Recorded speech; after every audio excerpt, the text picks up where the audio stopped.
Good evening, everyone. I'm Rick Walker with Maverick Multimedia and Maverick News. This is ongoing live coverage of Freedom Convoy 2022, and I'm here with my co-host, Brandon Kennedy, the host of the Flow of Discourse podcast. Hey, how's it going tonight, Rick? It's going okay, and believe it or not, folks, there are still people in Ottawa protesting tonight. And let's take a look at what's going on in this live stream right now. This is the scene in Ottawa, right near Parliament Hill, where a small group of protesters is still engaged in a standoff with police. This makes it what, Brendan? Is this day 23? Yeah, day 23. Day 23. This is probably the longest protest of my life. Amazing. It's when this began, you may recall I was wondering how much strength, how much depth, how much resolve we would see, and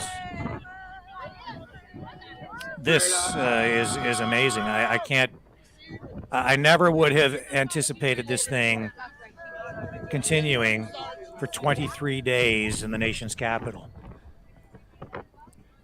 And it's going to continue. I think the unrest, it's kind of just like they always say. It just takes one person to stand up, and then they all do. It kind of goes crumbling down, right? And so now we have this much unrest across people. And there's other stories we're going to share tonight that are going to show that point of view too. Yeah, there's a lot to talk about tonight.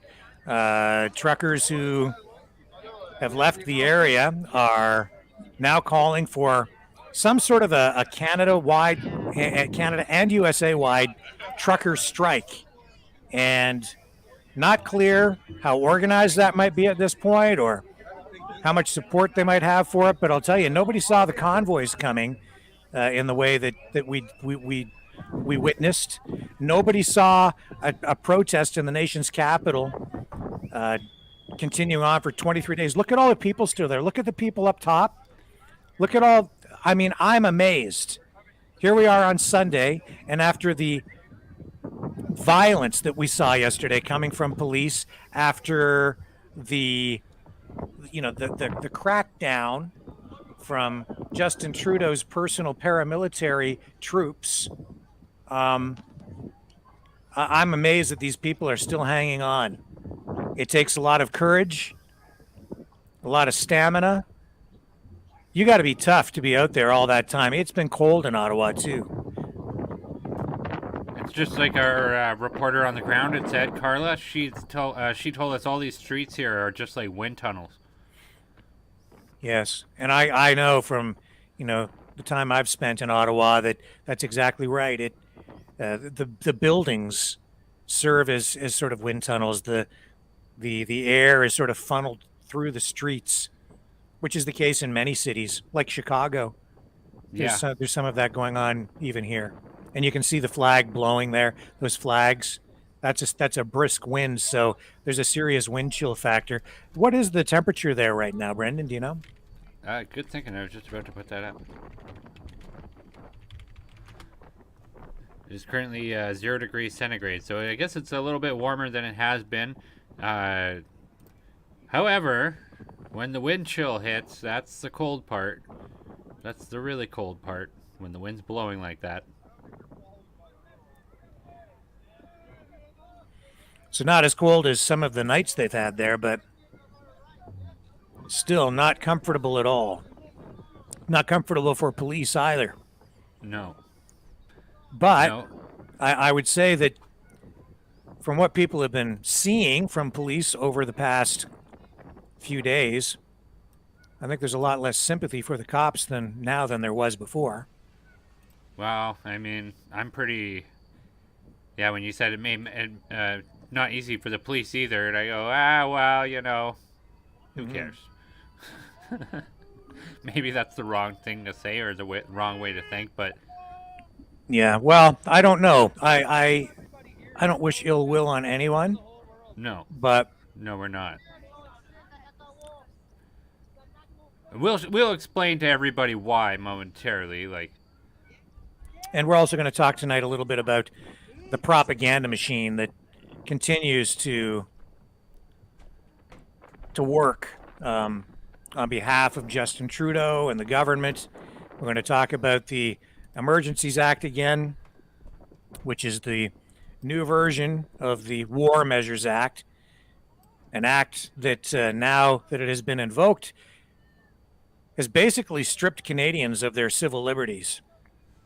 We're going to talk about that and the impact that's having on people just trying to move around, just walk around on the streets in Ottawa, even people who are staying there or living there and are there lawfully, and the impact that's having on their rights. We're going to talk about the extreme measures that Ottawa's mayor wants to take to punish the truckers and try to, he wants to destroy their lives. He wants to take steps to make sure that they're absolutely ruined financially. He has no compassion and no sympathy for them, and today came out and called them, he took a page out of Doug Ford's playbook and called them a bunch of yahoos again. who called him that? Ottawa's mayor in a CTV interview. I also have some crooked news to share about what's going on in regards to some of the relief money that is going to be provided by the federal government to businesses on the ground in Ottawa. So we'll talk about that a little bit later too, because I think that deserves to be explored. I did a little bit of research digging and found some things that are a little bit surprising. It could be coincidence, but we typically don't believe in those on this show. So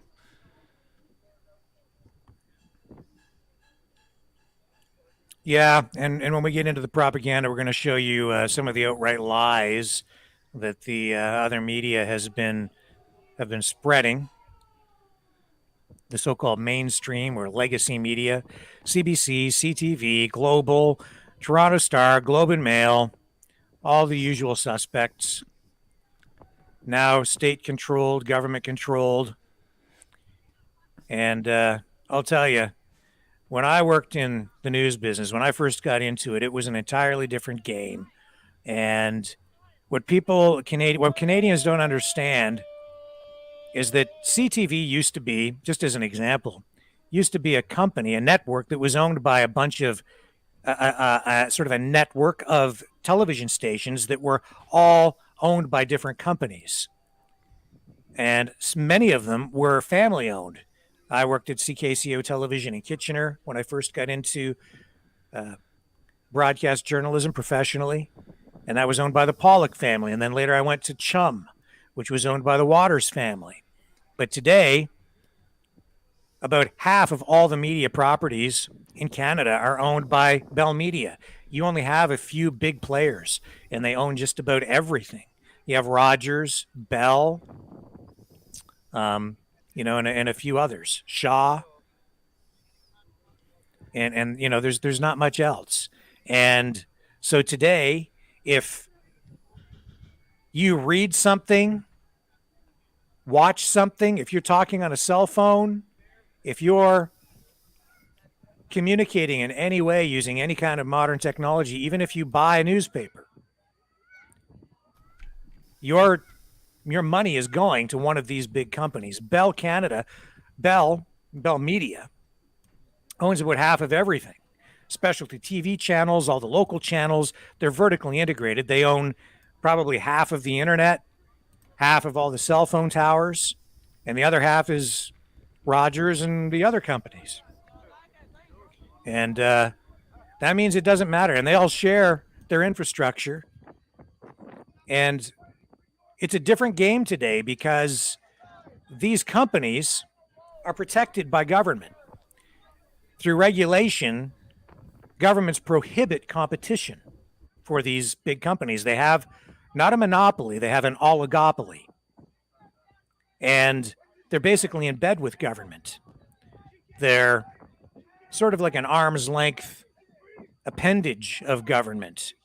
And it's worse now than it ever was because Justin Trudeau has been giving them straight up heavy duty grants to prop them up. And the money's been flowing for a long time anyway. But when you have that kind of concentration of ownership and government directly involved, not only through licensing, but also through financing and also through protectionism. You may recall when Verizon wanted to come to Canada and provide more competition and which would have resulted in lower cell phone bills. The big tech companies here in Canada, Bell, Rogers, they were very much opposed to it.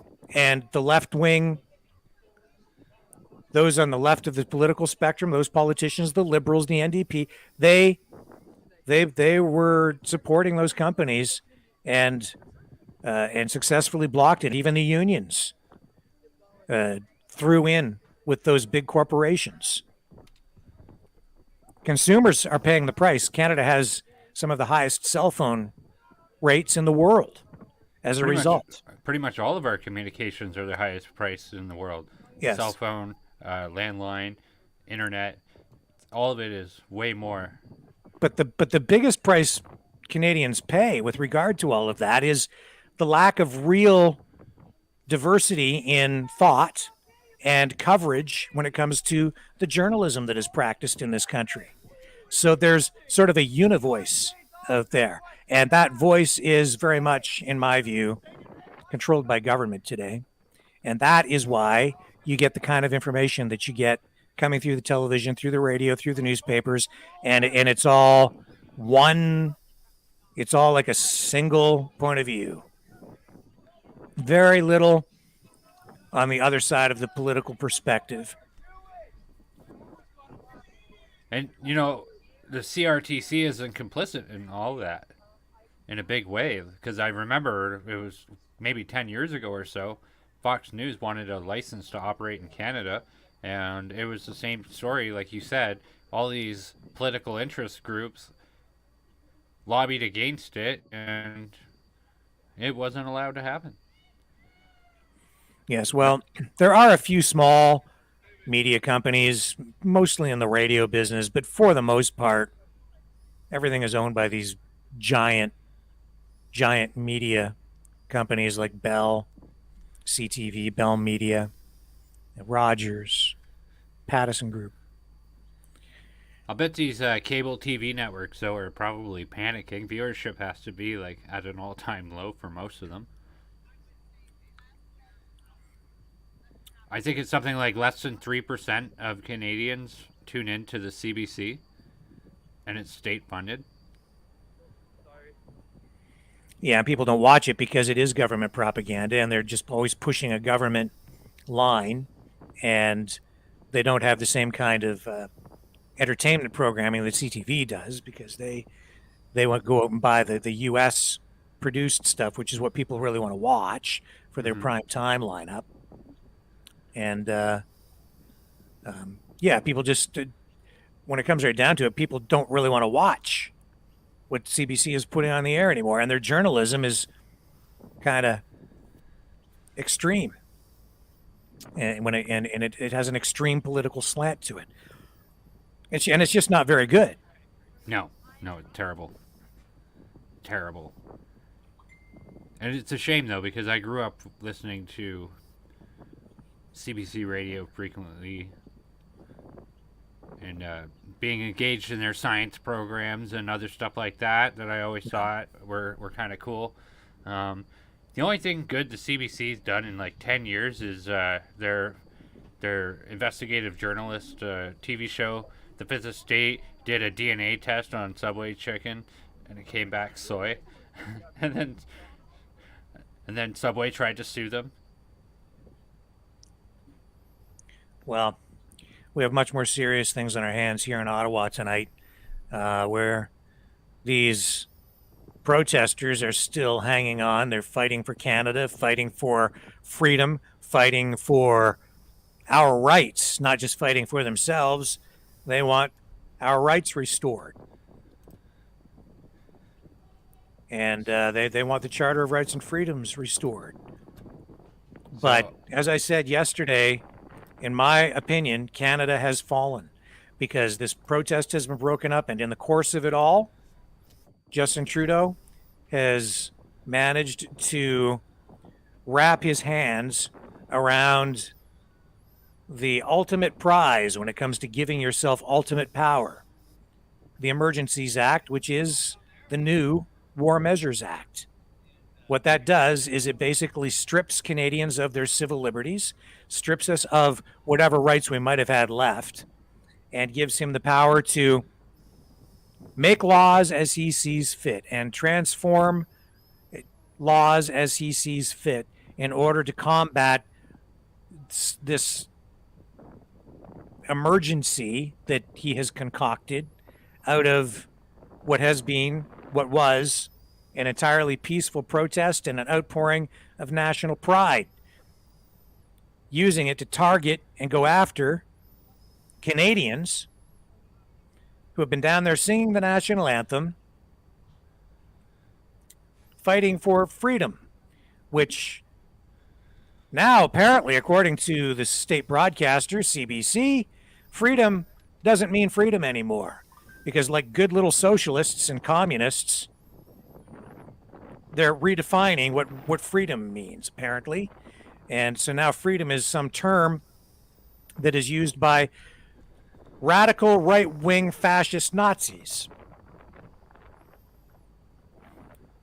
Which is why Justin Trudeau says more restrictions are needed to prevent more restrictions on your civil liberties. Yeah, for them to say that they're not going to, the Charter of Rights will still be valid, but then they say, oh, we could freeze your bank accounts without a court order. Like that's double speak, and it's terrible. It's more of this psychological psyop. It's this psyop. It's this psychological abuse they've been heaping on people, where they keep saying stupid things that make no sense, that people can't wrap their heads around, like stand together by standing apart. And he just, this past week, he said that in the same statement came out and said that he's going to be protecting our rights while he's taking all of our rights away. Hello, folks, we have no rights anymore.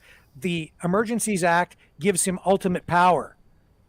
If you have any rights, it's only because he's allowing you to have them under the Charter.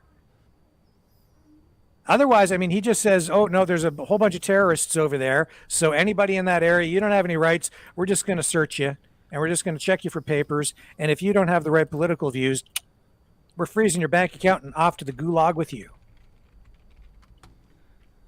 And if you think I'm exaggerating, think again. That is exactly what he can do now. It's disgusting. It's scary as hell. Big time. This feed has frozen on us, so let us see what else we can. I have a special announcement from the Special Investigations Unit of Ontario. I put it in the share box. Ready to pop up? Okay, yep. Here we go. Bring it up. So, SIU investigating reported serious injury of woman and interaction with police horse. Less lethal firearm discharges at Ottawa demonstration. On Friday, February 18th at approximately 5:14 p.m., there was an interaction between a Toronto Police Service officer on a horse and a 49-year-old woman on Rideau Street and Mackenzie Avenue. The woman has reported a serious injury, and so that's got to be the person with the walker, and this tells us that she's alive, but she has an injury. On Saturday, February 19th at 7:18 p.m., Vancouver Police Department officers discharged anti-riot weapon Enfield, less lethal firearms at individuals in the area of Spark Street and Bank Street.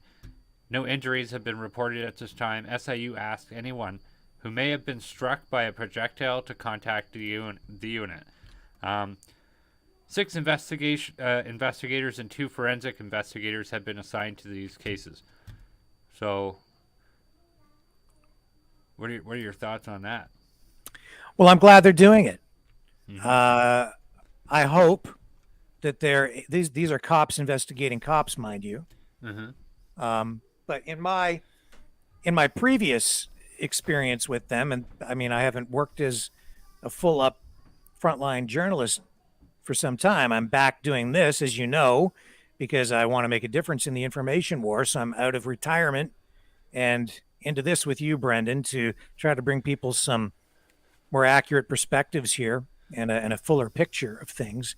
In my past dealings with police, whenever an SIU investigation was conducted, I think they were generally handled in a pretty fair and thorough manner. I hope that's still the case. But with the way police services have evolved over the past few years and the march toward progressive policing instead of community-based policing, I'm a little bit more skeptical about what we're likely to see as in the end with regard to this. The concern that I really have here is that yesterday, as we were able to illustrate for people, police, I think, were just outright lying in their media releases about what transpired there. Maybe the 100%. media relations officer didn't lie about it, but maybe the information that he was given to convey was not accurate, because I think someone somewhere along the line was outright lying, because the video of that incident is available online. And they said, multiple angles. And they said in their media release that a bicycle had been thrown underneath the horses, which were being used to create a space between police lines and the protesters. And that someone had been charged with injuring a police service animal, and that no injuries had been reported. Now, I could maybe understand that for the initial release, but then they did updates later in the day, well after the fact. Well, all of this information was out there, and social media was going crazy over it. And we had hundreds of witnesses on site there, including police officers who were there to see everything that had happened. And you can clearly see from the video and the stills that it wasn't a bicycle that was underneath the horse or the horses. It was this elderly woman's walker. She was using a mobility scooter, like a handheld push walker to get around. An elderly woman who was knocked to the ground and ended up underneath these horses. How seriously she was trampled, it's difficult to see, but and there she is. That's her right there. Yes, and that's verified by our person on the ground, Carla Olson. She has had multiple interactions with this person. She knows her, and we did send this picture to her, and Carla did verify that it is indeed the same woman. They were reporting no injuries that day. They knew bloody well who was going to the hospital and who wasn't going to the hospital. Yes. Like that is outright lies. And the whole thing about the bicycle, okay, I'm sorry, but by the time the updates came out later in the day and into that evening, more information from the cops. It was clear that it wasn't a bicycle that ended up underneath those horses. It was that woman's walker and the woman. And it was it was so horrific that a lot of people thought she had been killed. And that was a rumor that started circulating. And of course, we talked about that. And we put, tried to tamp that down because we didn't know. But all these comments were coming up on the feed here as well. And you may recall, I said, no, we can't say that because we don't know. We don't know. Right. We need to find out for sure what's going on. I didn't even want to say it because I No, I was know. worried that it would whip people into a frenzy, and I didn't feel it was responsible to even say it until we knew exactly what was going on. As it turns out, she wasn't killed. She had apparently a dislocated shoulder and some injury to her collarbone, but a shoulder and collarbone injury.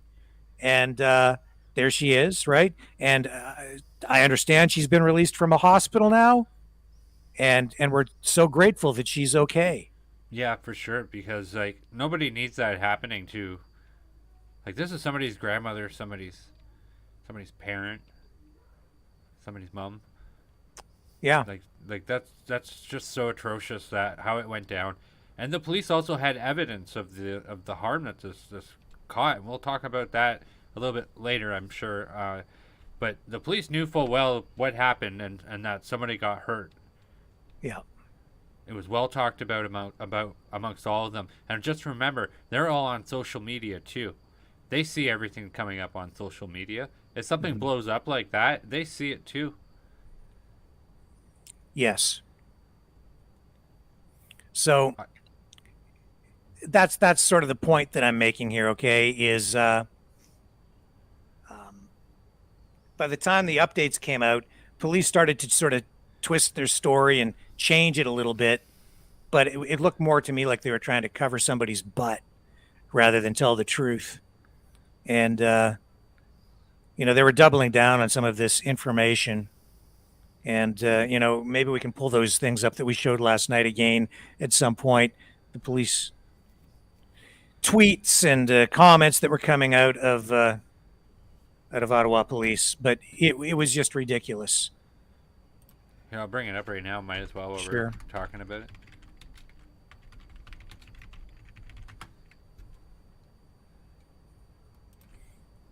And make no mistake, let's face it, the cops, they will try to cover their own butts, and they do look out for each other. I can understand it to some degree, but in this case, no excuse, man. No bloody excuse.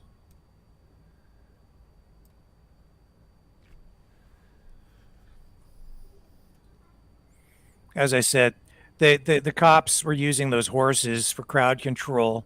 Fair enough.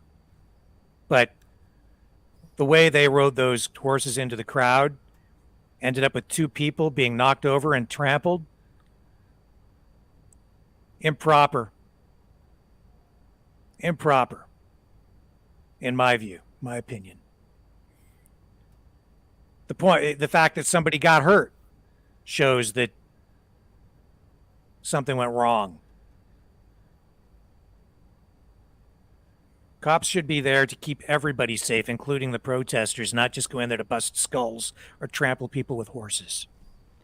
Also, FYI, just scrolling through their Twitter feed, after several warnings to the protesters occupying Coventry Road, a deadline was given to clear the area by 4:30 p.m. today. A police operation is now underway to ensure the area is vacated, so they're shoving them out of there. Yeah, no doubt. No doubt. We'll go back to the live stream here. Hang on.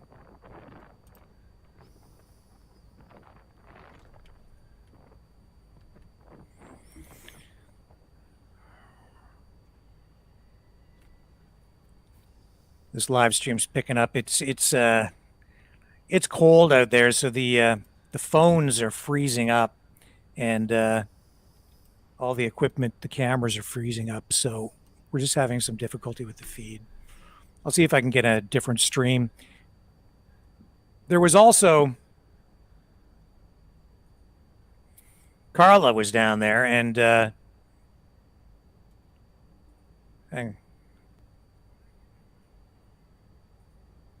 I've got another clip here.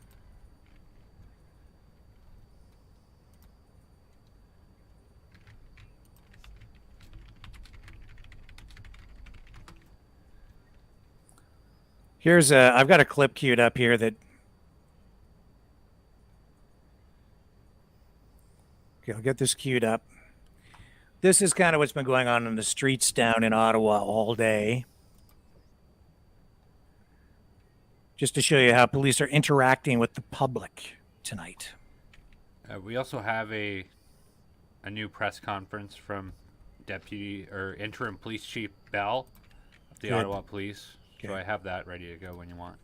Okay, let's cue this up first. This really shows what's been going on.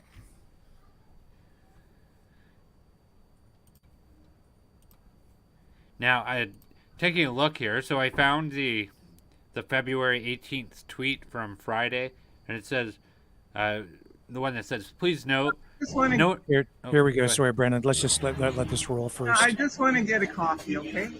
Why Can is I the get a camera coffee? in my face right now? Are you here partaking?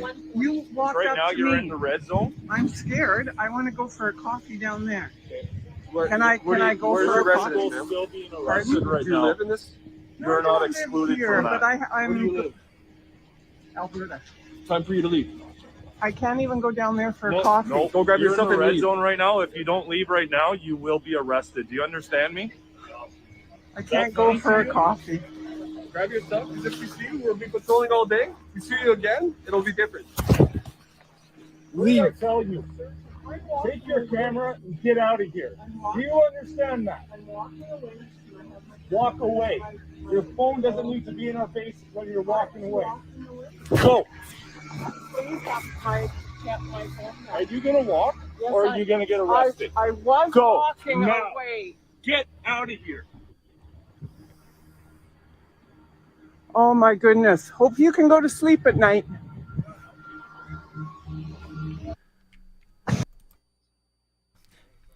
that is absolutely bullying. That's the type of thuggery that Justin Trudeau wants with this. Hang on just a moment, Brendan. I've got audio playing in my head. Hang on a second.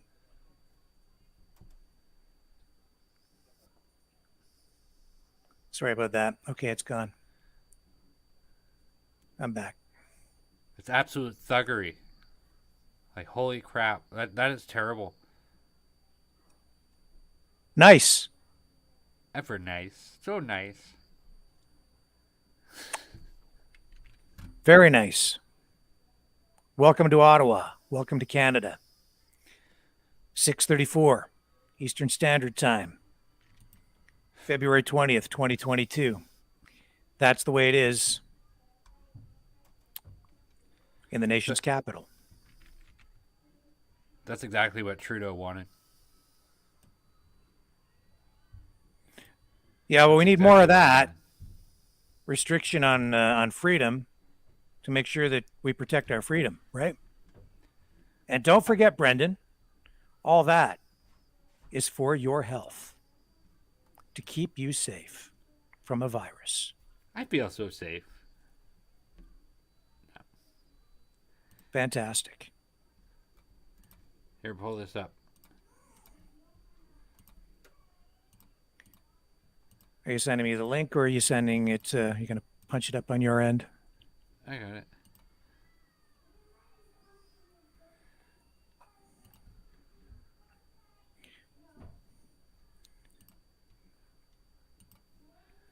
There we have it. So here it is from February 18th. Please note, no one has been seriously injured or passed away in any of today's police actions. Safety is our priority.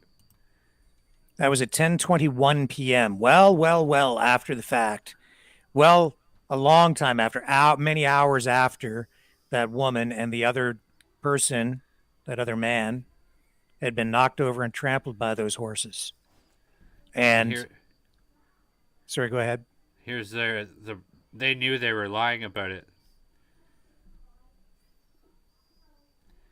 And now they're saying, update, SIU has invoked its authority to review 2 incidents, including the incident involving the Toronto Mounted Unit. Yeah. We respect the oversight process and will always fully cooperate. It's like, yeah, okay. Yeah, nice try hiding that one when you have all kinds of cameras around, live streaming it. Big trouble for them. Big trouble for them. Maybe. Maybe not. will remain to be seen. But I think that they had used those horses negligibly, and like they deserve it more than a slap on the wrist for what they did there, I think. Well, it's damaged severely the image of police across Canada. It has damaged the relationship between police and the public. It has shaken and probably permanently damaged public confidence in all police services across Canada now. Now, maybe you're a far left, fascist, communist, whatever. Maybe you like this kind of crap, but there's a large portion of the population that no longer recognizes this country because Justin Trudeau has unleashed this authoritarian paramilitary force upon his own people. We are tonight in a form of warfare, and it's all coming from the government directed at its own people. And it's a sad, sad state of affairs, I can tell you. But hey, you heard this here first. We covered this first. We saw this and we said that is a load of bull. We know they're lying. Turns out they were lying. Well, I can forgive a mistake here and there, or an oversight, or a misstep maybe. But no, sometimes it goes beyond that. No, I think with the lack of scrutiny that legacy media is giving this situation, I think it deserves pretty much all of our scrutiny. And so Yes. Let's pick up this feed for a moment. 50 people here now, folks. People. Yeah, so no hate to that lady. I mean, she's got her opinions and she knows why she has them. Yeah. So we are seeing scenes like this all over the place where truckers and other people who went down there this weekend to support the protest are being greeted on the sides of the road by people like this. Yeah, we're at Sir John A. Macdonald and Booth Street in Ottawa here live. There's some music. I'm not right by the music anymore because I came over here and based on my producer's protesters still in Ottawa in various there's about locations. 50 people here. We've been here for, I don't know, maybe 20 minutes, Yeah, half an hour. I thought it was a little Bluetooth speaker over there. Yeah, no, it's but a pretty big again, one. Yeah. Like everywhere I go, these Canadians are literally pulling out of their backpacks these massive speakers that have light shows integrated in them. It's like, holy crap, I gotta get me one of those. Yeah, you do. I've been telling you about them. Just for the beat. What do you think, Brendan? Are they? I thought this would all be done by now, but in Ottawa. How long do you think this is going to go on?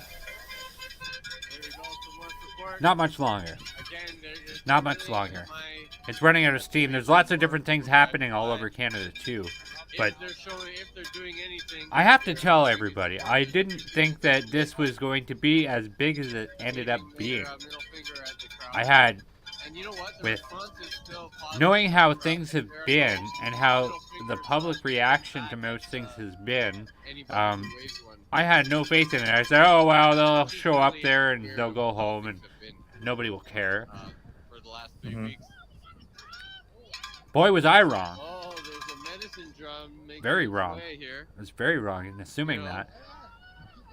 This is something that has changed our country forever. It has changed people forever. Canada will never be the same again after this. No, it won't. It won't be, for sure. And I mean that in a positive way. Do you? Mm-hmm. And explain that. Well, it's like Carla said, everybody who has been down there has experienced a large amount of healing, or they've been touched by it. And Mm-hmm. a lot of people have been awakened up to what has been happening, and I think they're going to go forward And they're going to take that healing and they're going to share it with the people in their lives. Those people share it with the people in their lives. This is only just the beginning. Lots of people have been awakened here. Very much awake. And that I don't think we should underestimate the impact of grassroots things like this. And it wouldn't even surprise me if eventually this would lead to chasing that little ball back and forth, just bringing it lead back. entirely to Like constant, yeah. That dog is a political nonstop. renaissance, He has Olympic level where this skill could on be that. something totally different for politics. I've said it last night, but I thought more about it, and I really feel that it's going to go that way because so many young people have been touched through all of this, and probably most of them has never paid attention to politics a single day in their lives, and then they go and experience this great thing. It's going. I think people will be inspired to make changes and to get involved. People are passing around Canadian flags. And boy, when that day comes, when all these people who Here, my arm is tired. have seen what is happening in our world, and they go forward with positivity and the ability to make change, Last time it didn't work out too well for you there. I think it's good. I think it could be big, We are live streaming. and that Yes, the ripple yeah. effect of the positive things that happened in Ottawa in 2022 will be there for a few years. Yeah. Oh, you seen it? You say you've seen us? Oh, awesome. That's awesome. Yeah, man. So we kind of were walking. And around, someone said, "Hey, just to there's a illustrate the gathering going on damage down there by that the has been Forest done Lakes Memorial to the Park." reputation of police. And yeah. Well, let me just check before I put this up. I don't know if I want to. We were If I right can in show there, this exactly from the way that it is. early- Hang we were on. there right when the police started moving in, even before they started moving in. I think in the meantime, we're going to see lots of smaller protests and lots of You know, this like far from little the front line little of where pocket the police groups that were, used to like, protest before. I think they're going to swell. Yeah, it was pretty tense. Some tense moments. I know just about every city in pretty much all of Canada has protests just about every week for this stuff. So I think that there's a big possibility that this could grow. Well, we do have video of one of the I guess main truck drivers calling for a strike starting tomorrow. We're going to cue that up for you momentarily and listen to what they have to say. And this is a graphic, and I'm going to show it to you. But before I do, I'm not supporting what this says. I'm just making you aware. I think people need to see what the result of the police actions has been. So this is circulating on the internet today and tonight. Began seeing it today. This from people that I never thought would share something like that, ever. People that have always said to me that they support police. They'd be like, I back the blue. And now, this. I think police, senior police officers, Canada's chiefs of police, anybody in any position of at the top end of policing in this country, they need to take note of this. That's not good. You lose the support of the public as police, and you've got a serious problem. This is Canada slipping into something, into a different state. This is,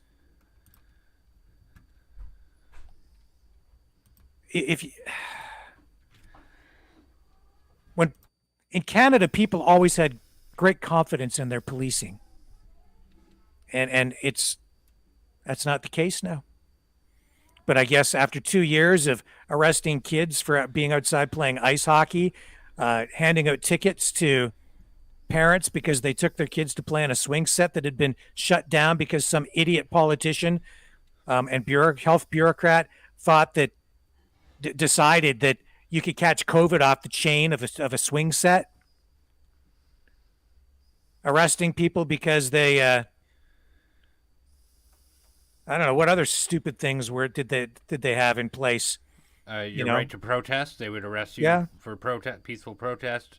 And I guess when you go down and start beating people with batons, tear gassing them, pepper spraying them, bombarding them with high intensity sound waves and blowing out their eardrums, I guess maybe you lose some friends.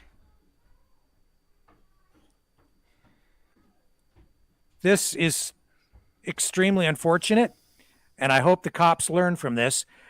I remember earlier this past week, we were listening to the Police Services Board meeting out of Ottawa, and it was like these far left whack-a-jobs who run that and have infiltrated it were sitting there saying with great glee that this protest would be something that would be studied for years to come, the way that they were going to handle it, the way they were going to deal with it, the way they were going to crack down on it, right? And I was thinking to myself, I think that this will be studied as a way to not do it, a way to not handle it. And, they were of the mind at the time, if you go back and watch that meeting, they were of the mind that they were going to show, they were going to deal with this, and it was going to, it was going to be in textbooks to be studied, right? Big time. Yeah, well, this is what you get right here. That's what they've got. That's what they've got. They might have cleared the crowd out, and they might have won the battle on the ground, but they didn't win any hearts and minds. No, they did not. Not at all. I think the ball is in their court now to fix what they've done, and they've done some terrible things here. It's just whether or not they're going to admit to that or whatever it is they may do. But the ball is in their court to patch what they've done, because there's still some good cops out there and still some good chiefs, and I hope there are enough that can provide the right path forward to restore public confidence. We need it. Should we show now why people are making those images that we just seen? I think people deserve to have the full picture.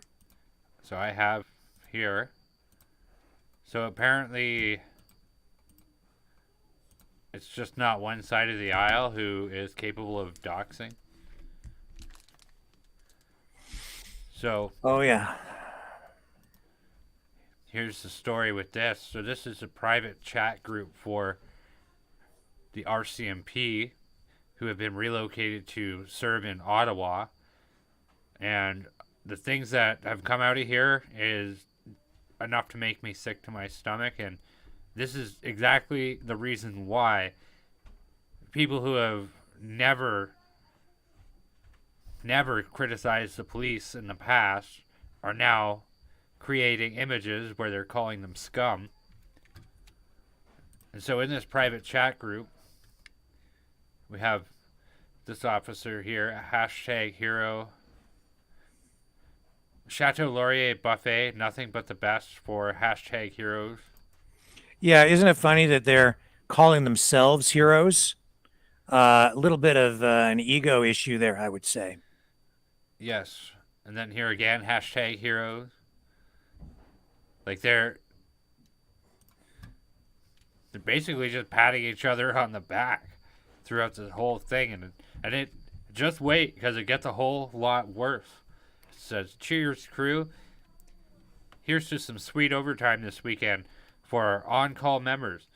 Don't kick all of them out until next week's group gets our turn." This is exactly what we talked about, that all these police that have gone to Ottawa, they chose to be there. They wanted to do this.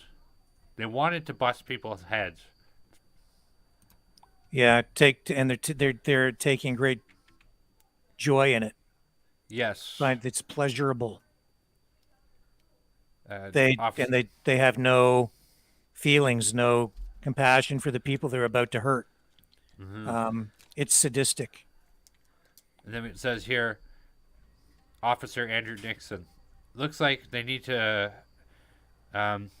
Looks like they need more leg into hand. I mean, some of this is out of context, but it looks like he's talking about. Yeah, this is reference to the horses, right? That Yeah. trampled those people, which again shows these cops knew what had happened down there. They were aware that the horses had trampled people. They didn't give a damn, apparently, from these leaked tweets. But somehow the media relations officer with the Ottawa Police Service just didn't have the information.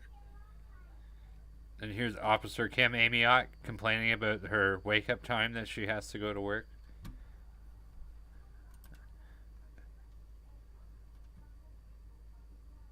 They're complaining here. I agree, it's very loud down here. Andrew Nixon again. I'm signed up. Anyone not signed up, jump on this. Your police officers first and ride members second. Don't cower away when we're needed. Even one shift can relieve an OPS member for one night. And so keep in mind, it appears from everything I've seen that all these officers are part of the musical ride crew. Mm-hmm. And it even says here, Social Musical Ride 2022.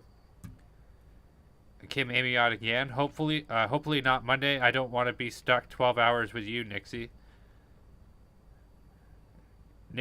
Andrew Nixon. You are and you will. Kim Amiot. Damn, hopefully I'm so 11th person asking for it. Jackie Tessel. Who got Sunday night? And so it goes on. This is all just kind of boring side chat. But yeah. I have a second gas mask. I'll bring it in tomorrow, thanks.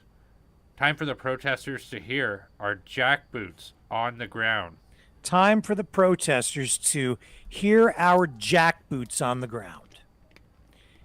Yeah, let's go scare the hell out of them with our jack boots. And apparently, maybe do more, right? Which is what they did. And what did they do? They went down there. What did we see? We saw people trampled by horses. We saw veterans, in some cases, wounded veterans, beaten with batons.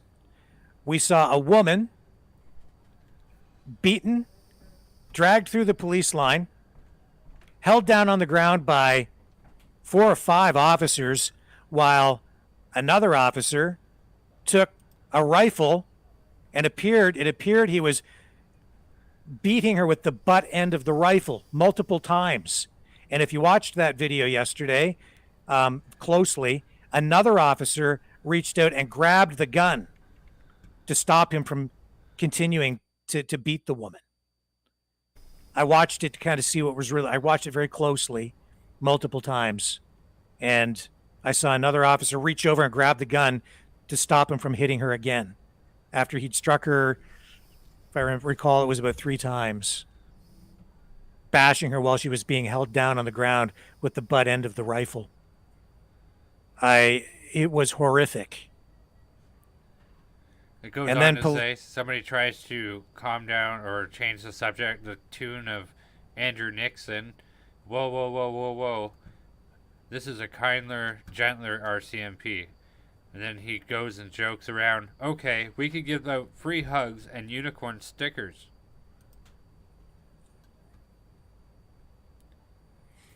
Oh, there's the... On Francophone CBC News, they were saying that the one person got arrested for injuring a police service animal, inserting a bike in his path, tripping him up. You could see the horse trip in other views. Thankfully, the rider stayed on. Didn't seem to be too worried about anybody underneath. No. Very good NPF email about scheduling. Okay, that's whatever. Just watch that horse video. That is awesome. We should practice that. We should practice that maneuver. Agreed. Put me back on Euro, and they will be served. I don't know what that means. Maybe Euro is the name of a horse. Maybe I don't know. Yeah, that's what I'm thinking is talking about. Gyro is a gyro. I don't know. Whatever.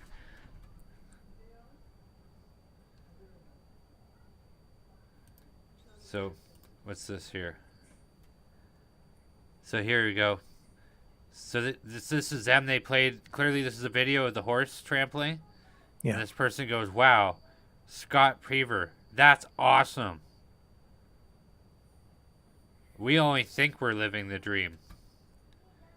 That's what we need to do." So this is the RCMP, Canada's National Police Force, egging on and cheering that the Toronto Police Service ran over old ladies with walkers on horseback. Yeah. They're cheering it on. They love it. They signed up for this job. They signed up to go to Ottawa. They signed up knowing that they would be going into quote-unquote bash heads. This is sick. Yes, it is. This isn't funny anymore. They deserve that negative outlook. This is why they need to fix what they've done. The ball is in their court. And I don't know if they're up to the task of fixing what they've done.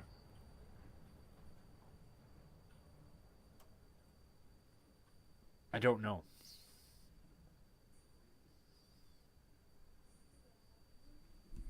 Let's pull up some. I'm going to pull up some video here from that yesterday.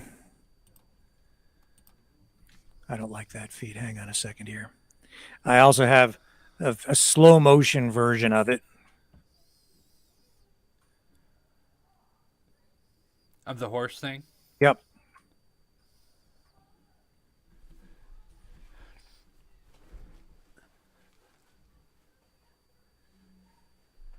And you know what? At the same time, the Prime Minister and his cabinet are also responsible for the injuries that happened.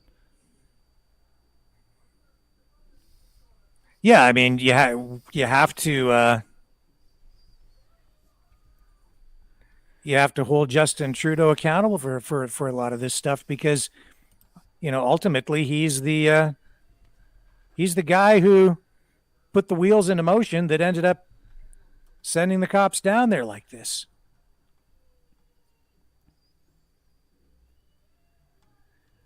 And I just can't believe the amount of people that this has changed their perspective on how things are in Canada. Mm-hmm. And that's part of the good thing. Out of all this chaos, out of all this trouble, is that people are seeing that they're being lied to on a massive level. This shows that the police were aware that someone was trampled. The people at the Ottawa Police Service were aware that someone was trampled. Like, whoever they have tweeting all that garbage. Here's the video of the woman being knocked down to the ground by the horse. Amen. Amen. Happiness. Peace. You're breaking my heart. This is peace, love, and happiness. Peace. We are at peace.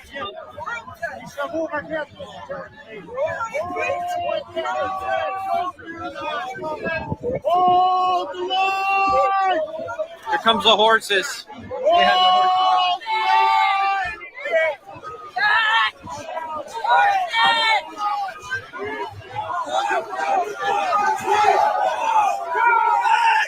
Hey, stand down! Oh my gosh! Oh my goodness! Oh my goodness! Look what you did! Look what you did to her! Look what you did to her! Look what you did to her! You trampled on the lady who was inaccessible! Shame on you! Shame on every one of you! Shame on you!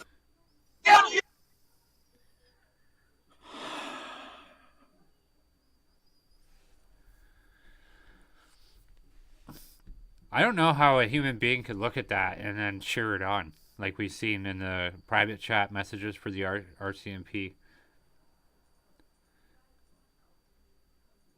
it wasn't just the cops either, Brendan. It was other people.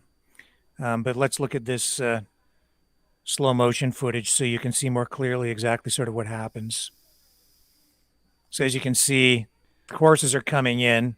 At first, I think they're too wide, right? 2 horses wide. Yes. Side by side. And then these guys are coming up behind. And they're getting through. And then it's hard to see here because the phone is in the position it's in. But this guy in the brown coat, he's going to end up underneath these horses. And see how this horse comes right up against the crowd hard? And he doesn't have any place to go. Either does the woman. And see this horse here? Mm-hmm. They get caught between the 2 horses. This horse, see? There's another horse pushing right up against that crowd, pushing into it. Over way too far. Holy gee. Yeah, he definitely got stomped in the stomach, it looked like. I'm sorry, folks. That wasn't a bicycle thrown underneath that horse. Now, I'm going to tell you, there is another angle, and I haven't been able to find the video since, but I did see it yesterday. There was a bicycle there. It was further down, probably about 10 feet, 15 feet maybe to the left. There was a man. You could only see him from the back, and he had a bicycle on the ground, like he was holding it up right in front of him, and police were pushing him. And the horses went by him as well. And there is another angle that is out there. And you do see a bicycle. But there are officers standing in front of him. At no time was he close enough to put that bicycle underneath the horses. He never got close to the horses with it. The officers were pushing him back. And he held on to it the entire time. Even after the horses were gone, he still had that bicycle in his hands in an upright position. So if that's the bicycle the cops were referring to, I think there was no bicycle thrown underneath those horses. And you can see clearly what happened. And this video was available to police yesterday through the day. All the officers there. You're trying to tell me none of those guys coming off shift, none of those guys said anything to anybody to let senior officers know so that the information got through to the media relations guy who put out the media release that day? And then later that night at 10:20 something p.m., they still didn't have this information? I don't believe that. I just don't believe it. Sorry. That's cops trying to cover other cops' butts. And that's all that was. This is a ginormous public relations disaster. I'm disgusted by this. And this never should have happened. This never should have happened. And they're lucky nobody was killed. They're lucky. We don't even know what the condition is still. I still don't know what the condition is of the man in the brown coat tonight. Yeah, I've not heard anything at all or seen anything other than the video. I mean, he could by some miracle just be fine. I mean, I've seen some accidents in some low budget movies where actors have been kicked in the head by a horse and they end up being fine. So, I mean... Oh, yeah. Trudeau at home tweeting about the Olympics, which is, his main concern at a time when apparently we're in a state of emergency and in some sort of a strange war footing. And shouldn't he be at, in the Situation Room or something, planning his next move to make sure that the dangerous trucker terrorists don't come in and overthrow his government when he's not paying attention? When does he have time to watch the Olympics at a time when we're facing a national emergency, so that he has to give himself all of the powers that come with the Emergencies Act and the War Measures Act? Well, I think this is a good metaphor for what that person just said is Nero playing the violin while Rome burned. Justin Aldrich says protesting is a form of begging, so why do you have to ask for freedom? That's a very good question. And I know just the person who can give you an answer. If I can find the clip that I have queued up for you.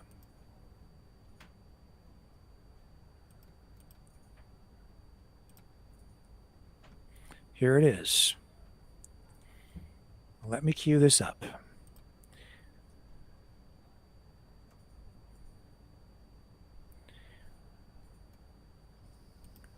At the height of the COVID lockdowns, churches were being targeted. This church in particular, the Church of God, was being demonized by politicians at all levels of government. And this church was charged multiple times because they chose to worship in their own way. So let me take you to church for a moment, folks. Doesn't matter if you're religious. I think we can all learn something from this. Now, a protest today is a request made by a group of people to the ones that is oppressing them. They make a plea.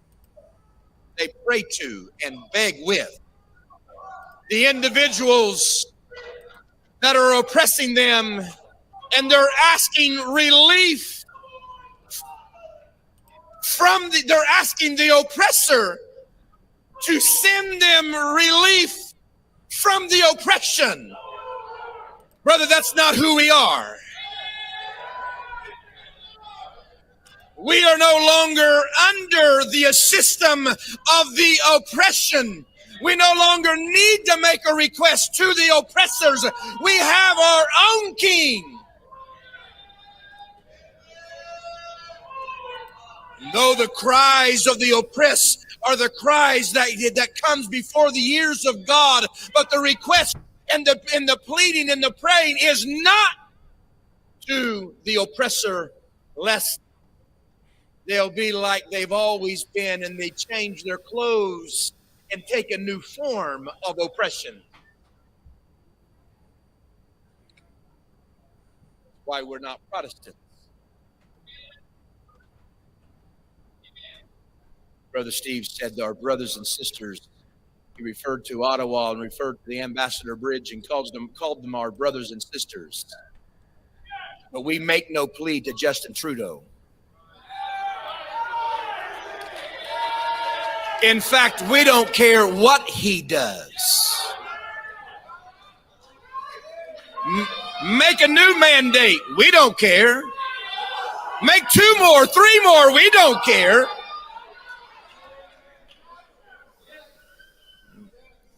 We're of a higher power. And we're calling to our brothers and sisters, just go ahead and leave Justin Trudeau.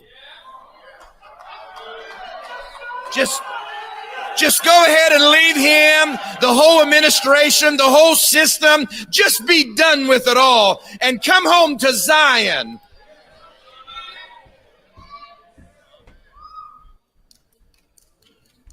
Stop making requests.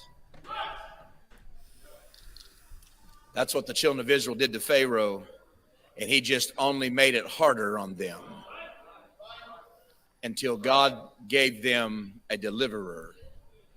And didn't matter at that point what old Pharaoh was going to do when Moses walked up on the scene.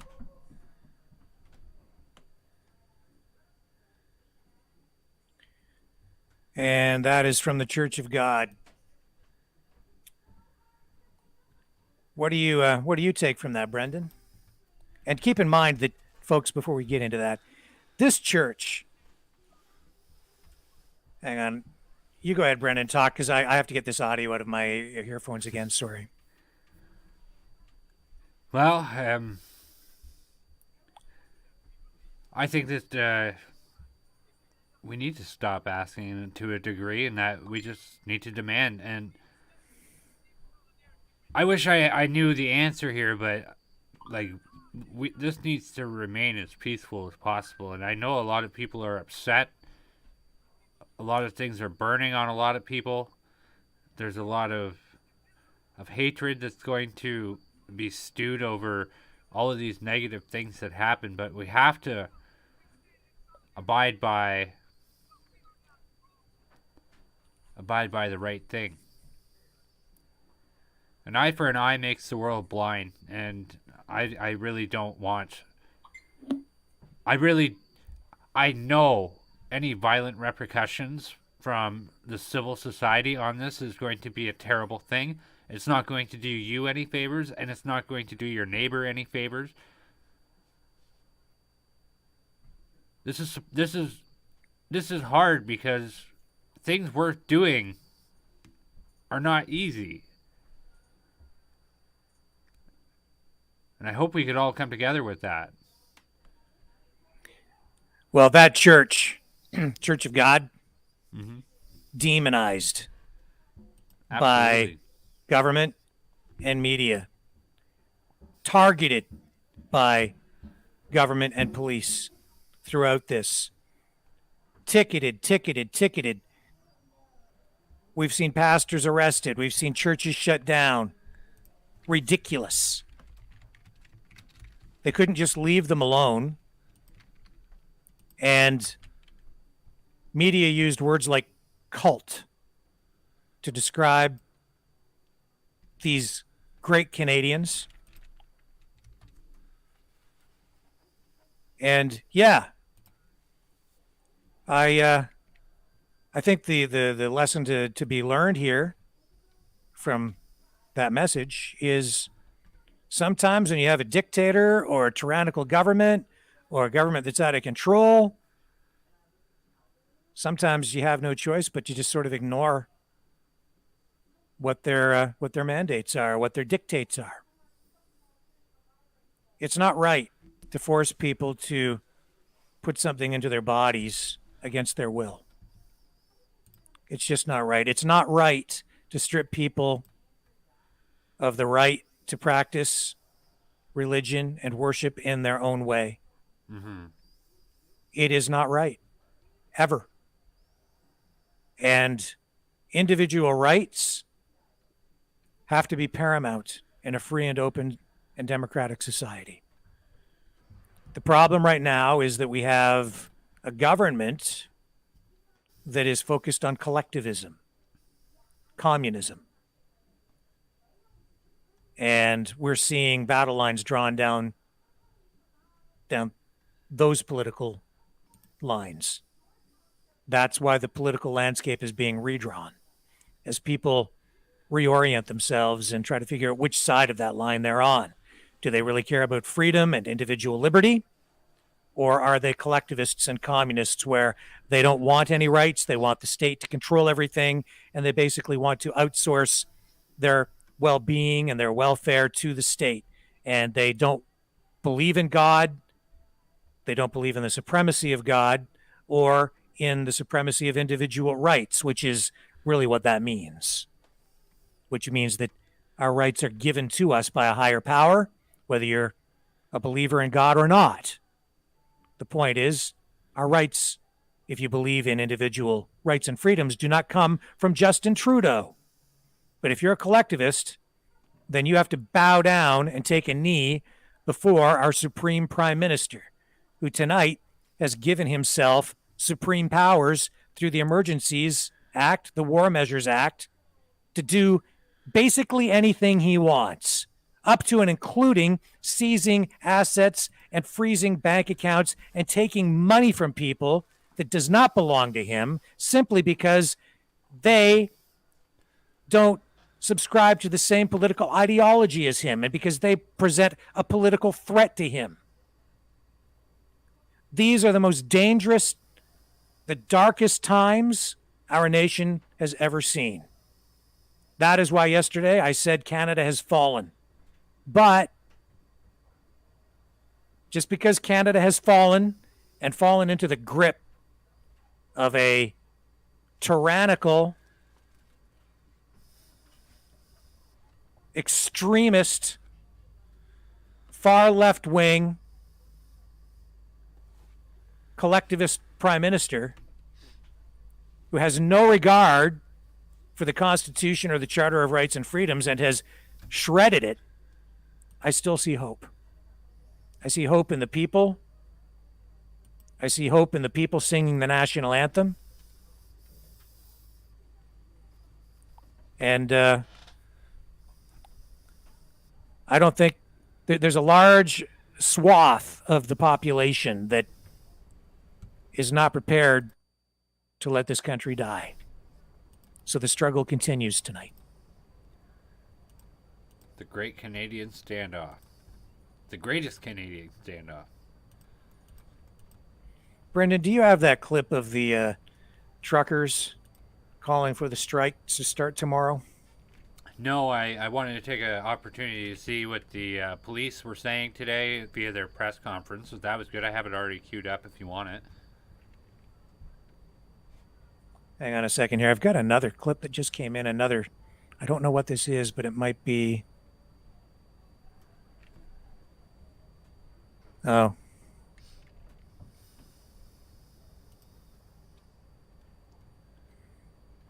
Yeah, this is the cop that let's just bring this up.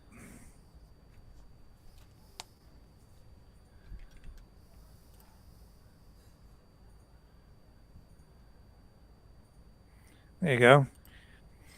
This is the cop who thought it was awesome that some people got trampled by the mounted RCMP. Well, actually, it was Toronto, I believe. The Toronto mounted unit. I'm not sure, but whether it was RCMP officers. Hard to tell, actually, what officers were down there, because one thing that we did take note of over the last couple of days is a lot of the cops had their names and insignias removed from their uniforms so that they could not be identified. Have you ever seen that before? So I think that was at Toronto G7. yeah, so don't bother asking for the name and badge number, because you're just not going to get it. Not as long as Justin Trudeau has those awesome powers that he's given himself. And now, people should definitely be aware. There's a lot of rumors. Now, I got to say something, okay? That's a tweet. I don't know who that guy is. I don't know if that's him. Nothing's been proven in a court of law. All we have is the video evidence. We don't know what officers are riding. We don't know who's responsible for what. We don't know. There's a lot we don't know about these tweets. This is all just stuff coming out, okay? And they've got a big PR problem on their hands. That's the bottom line. And I actually kind of hope that a lot of this is not true. But it's pretty clear that there's a lot of accuracy here. So we need to find out how much is accurate. And I hope that SIU investigation gets to the bottom of it all. And that's really where it needs to go right now, because we need to restore public confidence in policing, and that is my point. Big time. Big time. I don't even think they're going to be able to do it, because SIU is going to take forever, and the people involved and in these injuries are probably going to feel left out. No, SIU will get to it pretty quickly. It won't take forever. It won't. Most of the ones I've seen typically take a year. I've seen some take more than a year. It'll take some time, but it won't take forever. It'll follow the proper procedure. It'll get done. It'll get done, and you can't. And there's no need. It shouldn't be rushed. It should be handled properly. That's the bottom line. Get it right. Get it right. Absolutely. Don't rush it. Get it right. Yeah, I agree, 100%. Got to be done. And God knows what else is going to come out in the coming days. I'm sure there's going to be all kinds of things. And again, somebody just mentioned the condition of the man in the brown coat, and we just don't know. We don't have an official report, credible report on his condition at this point, so we just don't know. No, we don't. Just don't know. I do have the press conference queued up if you want to throw it on. Yeah, let's do that. Here we go. This is today. Yep. Good afternoon, everybody. Bonjour. Thank you for joining us hear for it? this media availability Yes. with Ottawa Police Interim Chief Steve Bell. Joining us, the Chair of the Ottawa Police Service Board, Councillor Eli El-Shantiri, Deputy Commissioner Chris Harkins with the OPP, as well as RCMP Deputy Commissioner Mike Duhem, Federal Policing. Merci de nous joindre à nous à ce point de presse avec le chef par intérim de la police d'Ottawa, Steve Bell. Également présent avec nous autres, le président de la commission du service de police d'Ottawa, le conseiller Eli El-Shantiri. Nous avons aussi le commissaire adjoint Chris Harkins de la PPO, ainsi que le sous-commissaire Mike Duhem de la GRC, Police fédérale. I am Constable Param Singh, and I will be your moderator. We will begin with remarks from our chair, Eli El-Shantiri, and then we will hear from the other speakers. Bonjour, je suis l'agent Param Singh et le modérateur. Nous commençons d'abord par l'énoncé du président Eli El-Shantiri et ensuite les autres conférenciers feront leurs remarques. Thank you very much, and good afternoon, ladies and gentlemen. I'm here today. We just took a drive with our mayor to check our street and to stop in and say thank you to our partner, to our members, the Ottawa police members, and all our partners. It was a good day to be around and see our street. It's been clear, and it feels good to feel back. We are back in our city, and we're taking back our city. But today was mostly just to say thank you to the partner who came as far as Vancouver to come and help us with in the city of Ottawa. So on behalf of our city, our resident, the Ottawa Police Service Board, everyone, I want to say thank you to the partner. We could have not done it without your help and your assistance. So heartfelt to all our members who's been working tirelessly in the last 3 weeks. And we want to say thank you to their family as well, because it's not just the partner who do the job, also the partner at home takes some of that as well. So thank you again, and I'll turn it over to you. Thank you. Chief. Thank you. Good afternoon, everybody. Bonjour à tous. I want to begin by thanking downtown residents for their continued patience. They woke up this morning to fencing and a very heavy police presence through the downtown core. While I know that everyone is pleased to see many of the unlawful protesters are gone, this is not the normal state of our city. Despite the successes of the past few days, we still require these measures to prevent unlawful protesters from returning. After a successful series of operations yesterday, the number of unlawful protesters has dramatically declined in the last 24 hours. Last night, we continued to have major issues with a group of dispersed protesters in the Bank Street area south of Queen Street. Many of the unlawful protesters continued their unruly behavior with officers who were attempting to erect barriers and fencing in that area. The actions of the unlawful protesters led to the deployment of an Arwin. We are not aware of any injuries. City crews are clearing and plowing the affected areas.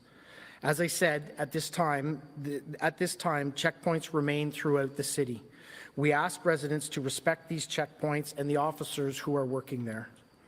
We continue to advise unlawful protesters that they must leave the area immediately or they may face arrest. This morning, 4 people entered into a secure area and were arrested. We continue to monitor unlawful protester activity across the city and within the region. We are seeing the site at Coventry Road currently being dismantled. At this time, 191 people have been arrested. 107 people have been charged, and in total, 389 criminal charges have been laid so far. These charges include obstructing police, disobeying a court order, assault, mischief, possessing a weapon, and assaulting a police officer. Every one of these arrests has a backstory. In one incident, a protester attempted to disarm an officer of their taser. Another officer quickly intervened and assisted that officer to ensure that the taser was retained. The protester was arrested and several criminal code charges were laid, including mischief and attempt to disarm a police officer. We are aware that the Special Investigations Unit has invoked its mandate with respect to 2 incidents. One relates to an interaction involving a police horse. The other relates to discharge of the Arwin. Any questions relating to these 2 incidents must be directed to the Special Investigations Unit. The Provincial Emergency Management and Civil Protection Act, as well as the Federal Emergencies Act, have provided support to our operation and its continued viability and success. My colleagues from the Ontario Provincial Police and the Royal Canadian Mounted Police will address this in their statements. I'm proud of every member who has been involved in assisting our efforts to bring this unlawful protest to an end. And I continue to be impressed by the professionalism of our officers, some of whom have been confronted with very, very difficult situations. We know that these unlawful protests have been difficult on everyone in our community. This has impacted residents and communities right across Ottawa. We promised earlier this week that we would clear our streets and give them back to our residents. We promised that we would return our city to a state of normalcy. With every hour, we are getting closer to that goal. Please note that our entire police service remains committed to the community healing that still needs to be fostered and focused on in the days to come. Thank you.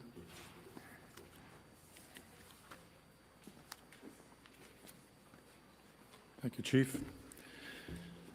I would like to thank all OPP members, those in Ottawa and across the province, who have been working very hard to ensure safety and security of our communities. I'd also like to thank the Ottawa Police, the RCMP members, and all of our law enforcement partners from across Canada for the professionalism and the dedication that has been shown during these trying times. While we have all been here to assist Ottawa Police, the Integrated Command Centre has been an outstanding example of an effective partnership. It has seen multiple agencies working jointly to develop plans for this operation. The Ontario Emergency Management and Civil Protections Act, or the EMCPA, has given the police the ability to take additional action against those participating in all unlawful assemblies, not only in Ottawa, but anywhere across this province. Interference with any critical infrastructure, including 400 series highways, railways, international bridges, and border crossings, is prohibited. Commercial vehicle driver's licenses, private driver's licenses, commercial motor vehicle registration CVORs certificates has been suspended or cancelled. Commercial and passenger vehicle license plates can be seized. So far in Ottawa, a total of 76 vehicles have been seized and towed.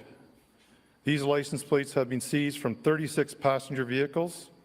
Of those, 12 vehicles are from Ontario and 24 are from out-of-province vehicles.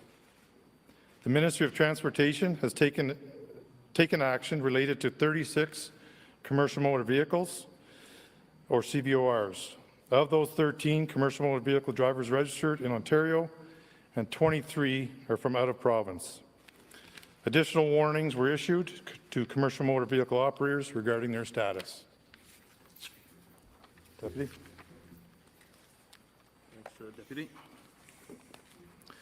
Good day, everyone. I'm happy to be here today and provide you with some information in relation to the ongoing events and wish to share with you most recent stats under the Emergency Act. I also echo Deputy Commissioner Harkin's comments of the incredible work being done here in Ottawa by everyone involved. As we have worked through this operation in Ottawa, we have seen the benefits of the Emergency Act. Provisions of this Emergency Act have allowed us to maintain the perimeter, restrict travel, and ensure that we can continue to choke off financial support and other assistance to protesters. We are working with law enforcement, federal partners, and financial institutions to freeze financial products of individuals and companies suspected of involvement in the illegal acts mentioned in the law. We are already seeing positive results, including the freezing of 206 financial products. And what I mean by financial products would be bank accounts, corporate accounts. The disclosure of 56 entities, vehicles, individuals, companies. The addresses of 253 Bitcoin shared with virtual currency exchangers. And the proactive freezing of an account of a payment processor for a value of $3.8 million by a financial institution. We continue to work at collecting relevant information on persons, vehicles, and companies, and remain in daily communication with the financial institution to assist them. Bonjour à tous, je suis heureux d'être ici aujourd'hui afin de vous fournir de l'information sur les événements en cours et désire partager avec vous les statistiques les plus récentes en vertu de la loi sur les mesures d'urgence. Institutions financières, nous continuons à travailler à la collecte. We expect you to move quicker, and how long should they expect to see the checkpoints and the increased police presence downtown? So as I said in my comments earlier on, building that community trust and entering into community healing is an absolutely vital next step for the Ottawa Police Service and our community partners. This unlawful occupation of our streets has dramatically impacted people in the downtown core, but I don't think there's a resident of Ottawa who hasn't felt the hurt or pain that these demonstrators have caused to our city, to our community, and quite frankly, to our society.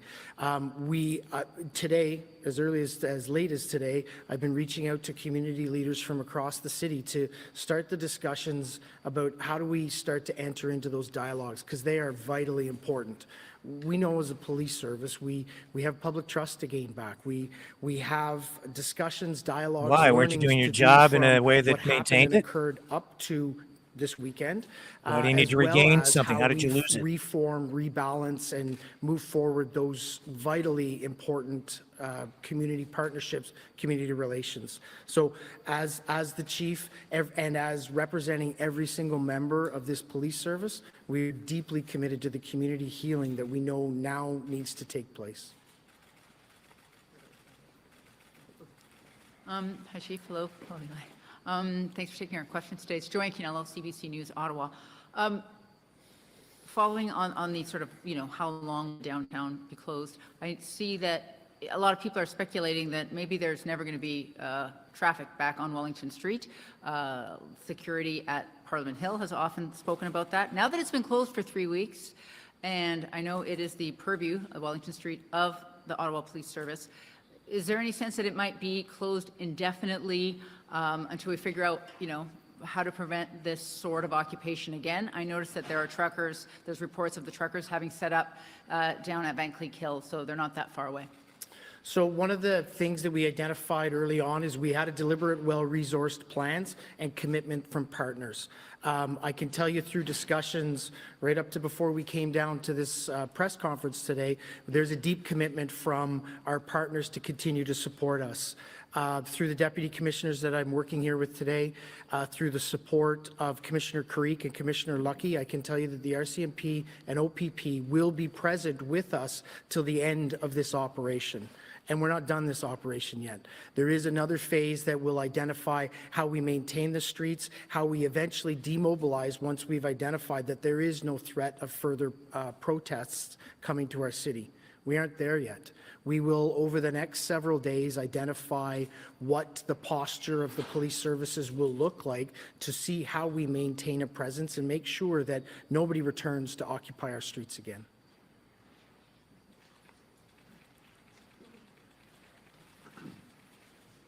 Hi everyone, Andy Saint-André, journaliste at TVA Montreal. Can I ask my question in French, if possible? If you can ask a question in English first, I'll make sure you get a response. All right, no problem.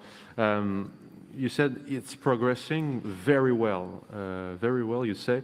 So when exactly, and I know it's difficult probably, but you must have a date, a time for a return to normal. I think people want to know that information. Thank you.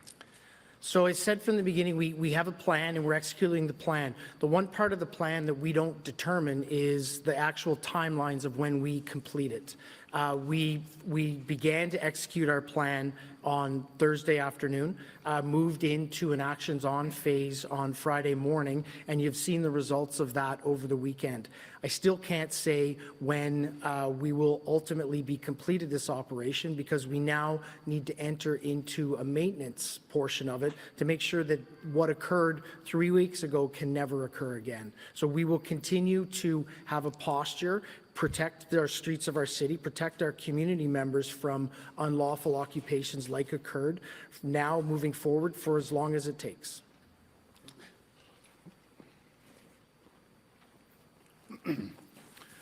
que le chef Bell dit, c'est qu'on a un plan en place. On déroule le plan de façon méthodique depuis le début de ce rendu. La situation qu'on a connue, l'entretien, il n'y a pas de date présente. Chief, can you kindly explain how it was that my colleague to my right here, Alexa Lavoie, was shot point blank with a tear gas canister, doing some very painful damage to her? What was the reason for that, given that she was simply practicing journalism in the public square? So I'm unfamiliar with the incident you're speaking of. What I can tell you is that there is complaint mechanisms, there is review mechanisms that will be engaged following this for any use of force incident that occurred. I'll also say that it's been my observations and experience through the amazing extensive journalism coverage that's occurred through this, that the vast majority of our members have been extremely professional. They have executed an extremely methodical plan that has been focused on the safety of the residents, the safety of our officers, and the safety of the people engaged in the protest.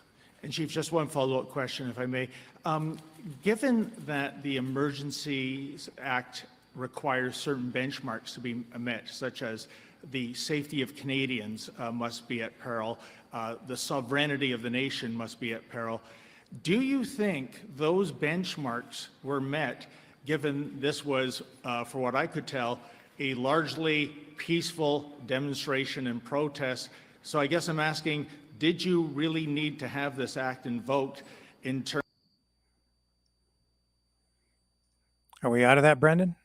No, did you hear that? No, I was queuing something up. What was it? It sounded like real journalism.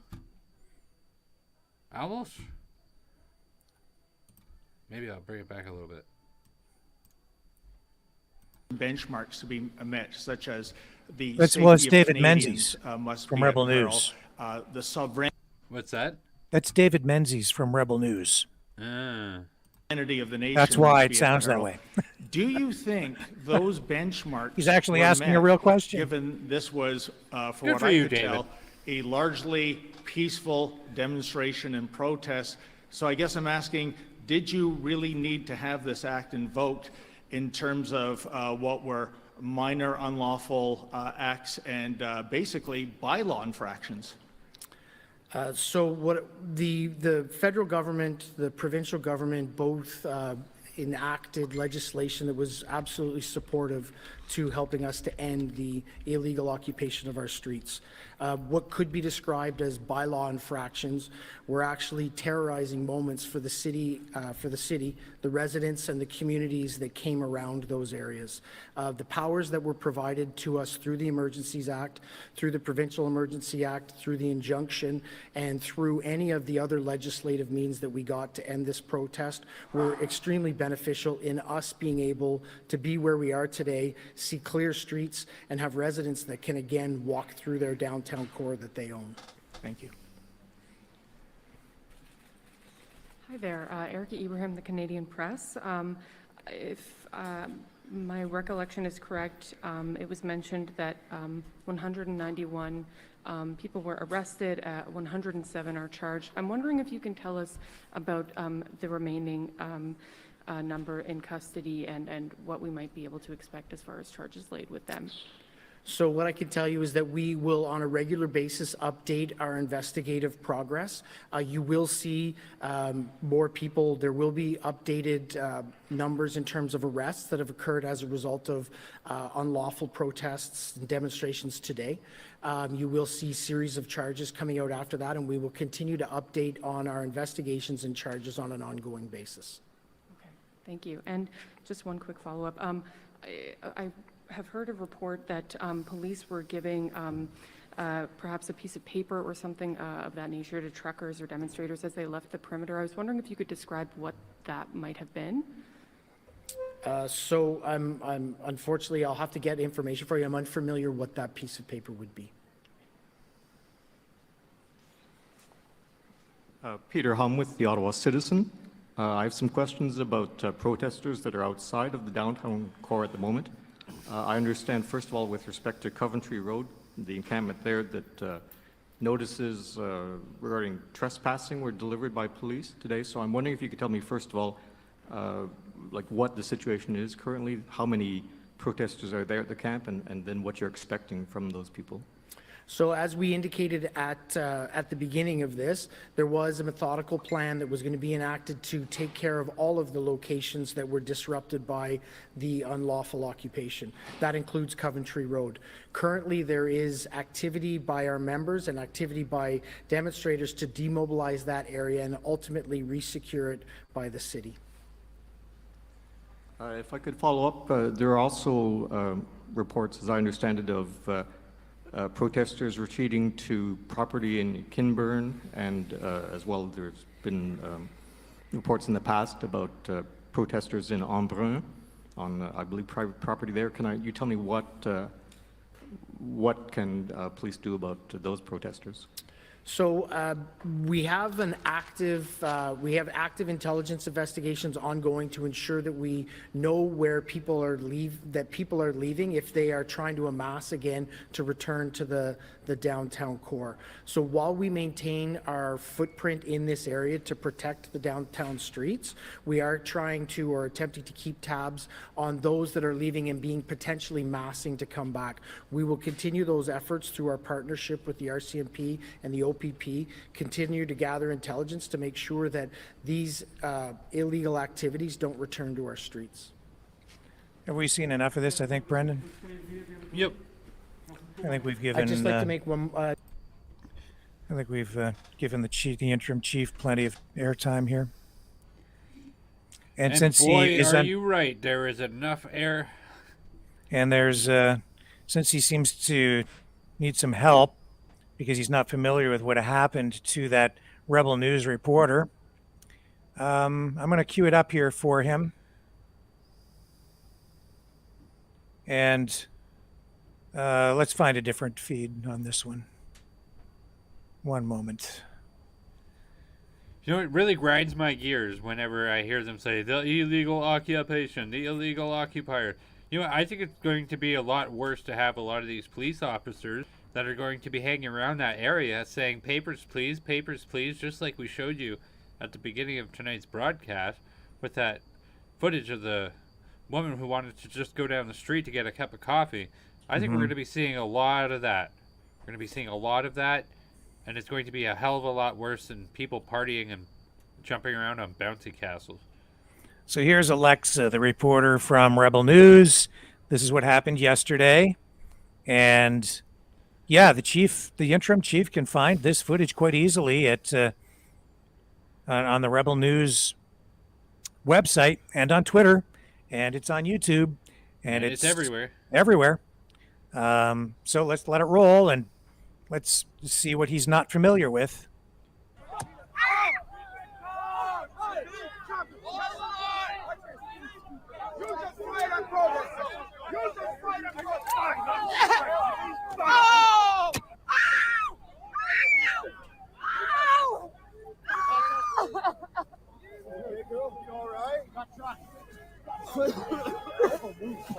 Bring her out, come on. Bring her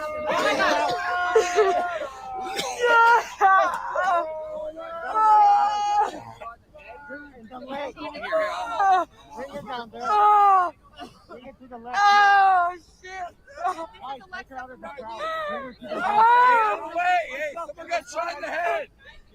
Oh, oh. Bring her to the left here. Hey, come on, guys. Get her out of the crowd. Take her down further. Get her down. Get her out of the crowd. Oh, shit. What is it? What is it? What is it? What's It's burning? wrong? Is it burning? What Oh, is it? my God. What is it? It burns? It hurts. Okay. Where? This is what's happening. Oh, It's there, Oh. We need snow? Find the medic. Oh. Milk? Yeah, it's sulfur. Oh. You gotta take that shit off. Can you undo the button? It's really hard. Oh, yeah. Got it. Cream? Is it burning? Is that what it is? Take it No, off. I don't want to. Remove my pants. You got pants underneath? Lay down, lay down. Here.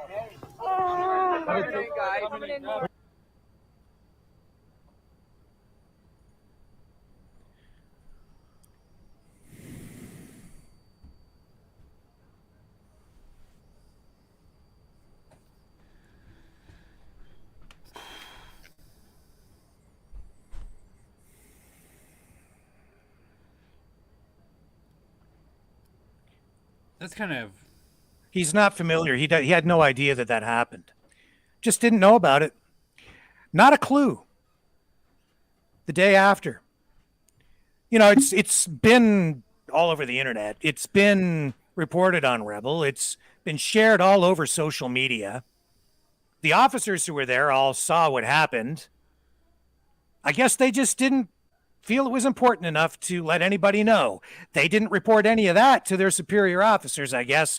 So I guess the interim chief just had no idea, no way of knowing. How could he possibly know? Just not aware. Not aware of any serious injuries. So what but his officers, I'm sorry, Brennan, you go ahead. No.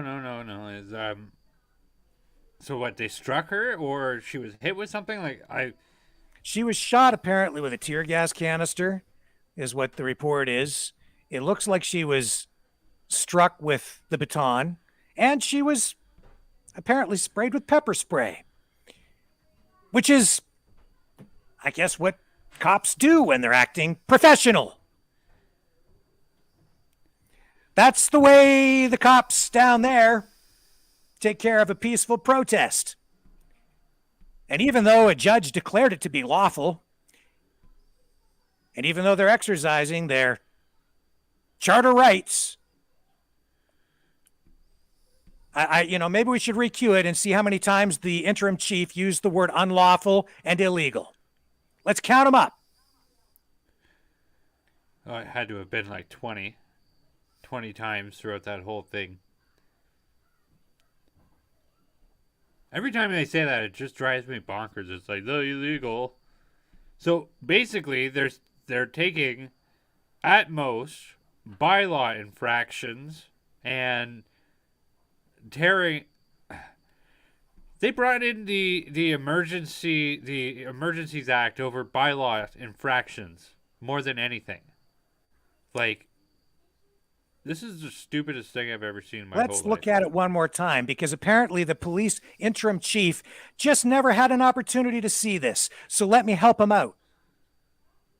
Let me help the interim chief. Just in case he missed it again, here it is a second time for him.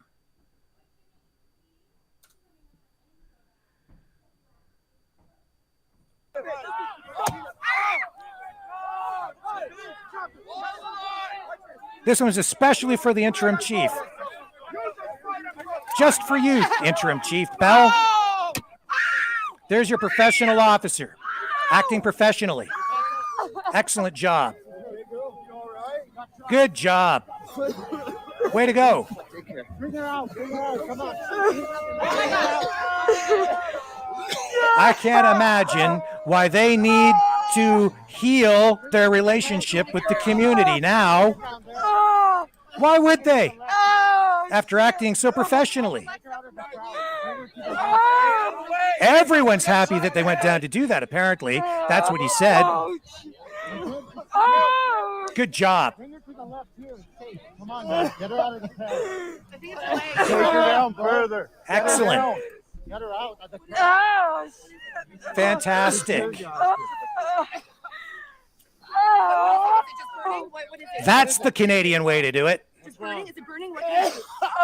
I guess they heard the sound of the jackboots then, didn't they? Okay. Where? All them terrorists.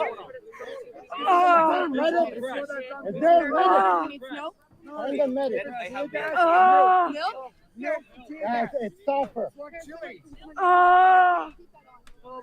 Do you hear the sound of the jackboots now, folks? Do you hear it? Do you hear them? Do you? Because the cops apparently wanted everyone to hear them, especially these racist truckers and the fascist farmers, and especially, apparently, Alexa, a journalist. She was very clearly branded as a journalist. She was very clearly wearing a badge, and she also had her microphone with her.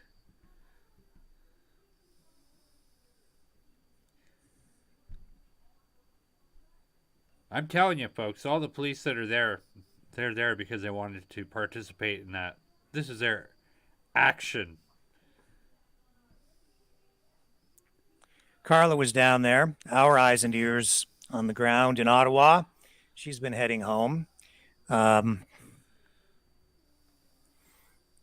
Fortunately, she was not assaulted or arrested, and we're thankful for that. Thank you, police, for not arresting Carla or beating her with a stick, and thank you for not pepper spraying her. Thank you for not shooting Carla with a tear gas canister or assaulting her. Thank you for not trampling Carla with a horse. We appreciate that. That was kind of you and very professional of you to leave Carla alone in that regard, because she was trying to act in a professional manner, and we appreciate you acting in such a professional way as well. If you'd like to support Carla, you can go to donations. You can leave donations at freedomreporters.com, or you can click on the link in the YouTube description or on the Facebook descriptions for this live broadcast. Carla will be joining us hopefully later in the newscast. We also have a clip from her, which she just sent in during her trip back from Ottawa. She did leave today, ultimately, even though there were still some people there. She felt it was too dangerous to stay any longer, and so she did leave the Ottawa area. And that's what we're doing here. I'm back doing the job that I thought I didn't have to do anymore as a journalist. Thought I was done with the news business, but I'm back. And we're here trying to provide some balance to the legacy media, including my former employer, CTV, where I worked for over 25 years. And we're trying to provide some truth and accuracy in the face of the government-funded, state-funded, state-controlled media, CTV, CBC, Global, various newspapers. And as you can plainly see, it's important that independent journalists like Carla and Alexa, that they are able to go out there and report and show you how professional the police are when they're clearing out crowds of peaceful protesters.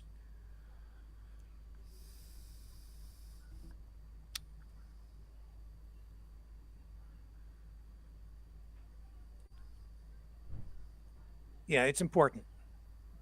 That's why I'm back.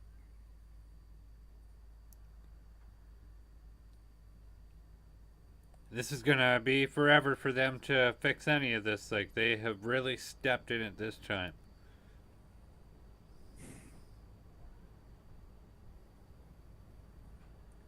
None of that had to happen, folks. Think back just a few days ago. What did we show you for over 3 weeks down there? What did we show you? Well, CBC, CTV, all of them, when they were all out there spinning this yarn about a bunch of racist, redneck, toothless, banjo-playing, hick truckers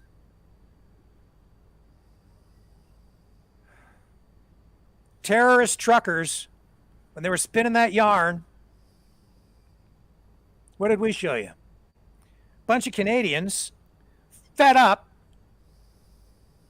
with their government, fed up with these ludicrous mandates, who just want their freedom back, who really just want to be left alone, down there demanding that the Prime Minister come down and talk to them and end the stupidity. Instead, what did we get? Wouldn't talk to anybody. Trudeau just gives himself unlimited power, rounds up every cop he can get his hands on, turns them into his own personal paramilitary force, goes down there and has them act professionally like that. Again, if you can support us, freedomreporters.com. That's where you can donate, and we greatly appreciate any support you can get because we're going to be here for a while. We've got plans to expand our coverage and provide as much truth and uncensored journalism as we possibly can. We're going to provide some balance.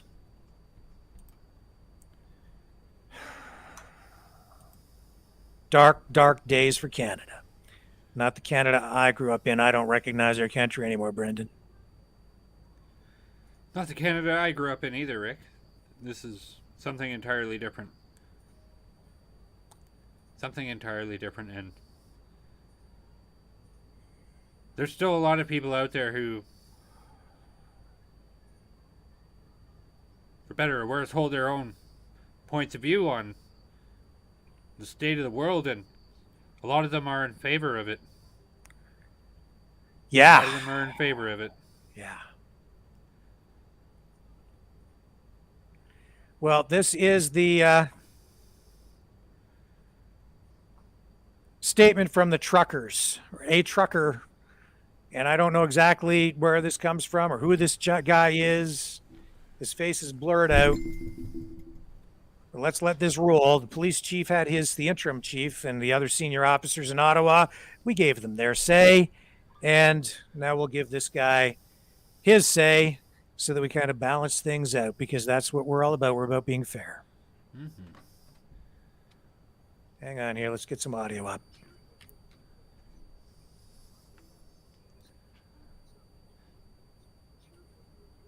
Here, I just need to check on my dog. I'll be right back.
So they're looping that in that message, and it'll repeat several times, I guess, on that feed. But that's the message that was coming down today. And did you manage to hear much of that, Brendan? I was listening Yeah, okay. while I was away, but the audio was really low. Okay, I'm gonna roll a little bit more of it then, so that we can make sure that people did hear it.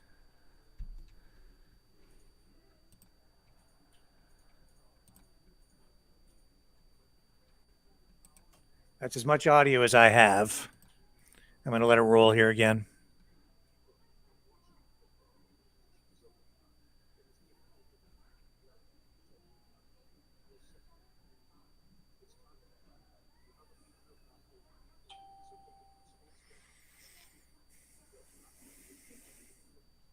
I'm sorry, I'm not getting anything.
So that loops and loops and loops. So what do you think? Will it happen? Will it work? Will it start? What's going to happen tomorrow? It's going to have to remain to be seen. So if I'm not mistaken, he's saying that all the truck drivers should go on a a strike across the board. Is that right? That's what they're calling for. You know, a general strike for all, you know, by all truckers, by everyone. They just want everyone to strike, stop working, don't go to work tomorrow. That's what they're calling for. I don't know how they're going to get that message out. I don't think this message is being spread that wide at this point. But hey, man, nobody saw those convoys coming. I didn't. No, even when they were coming, I didn't see them coming. I was like, Yeah. nothing's going to happen with that. They're not going to do anything. Boy, did they And- prove me wrong. Yeah, and how did, you know, who would have thought that the protests would continue in Ottawa for the better part of a month? It is done so well. Like, just, I am very happy with all the progress that has been made, and it has come at a great cost. But ultimately, we've seen Parliament Hill start talking about issues affecting real Canadians over the past 2 years that they were just dead silent on for the longest time. We've seen a shakeup in the Conservative Party where O'Toole was ousted entirely. Justin Trudeau has shown his ugly face to the world. The whole world watched what Canada did this weekend. And they're not happy about it. This is even going to... One thing we haven't talked about yet is there's probably going to be some kind of diplomatic issue. Or there's going to be diplomatic fallout from this. You mean like international diplomatic stuff, like from other countries, you mean? Yes, international fallout. There's already plenty of MPs in Great Britain that are already working against this, that they don't agree with what's happened. There's senators across the United States who don't like what's happened, and the U.S. is going to have a shift in their Senate soon enough where it's going to be... This is not going to be good for Canada trade. They thought the blockades at the borders were bad for Canada's trade. This might be even worse, what they've done here. But that's going to remain to be seen what the effects of it are. And there's so many countries that aren't on board and have criticized what has happened here, including India. Well, Carla looks strange in that still shot, so we don't want to leave that up too long. She did send in this video.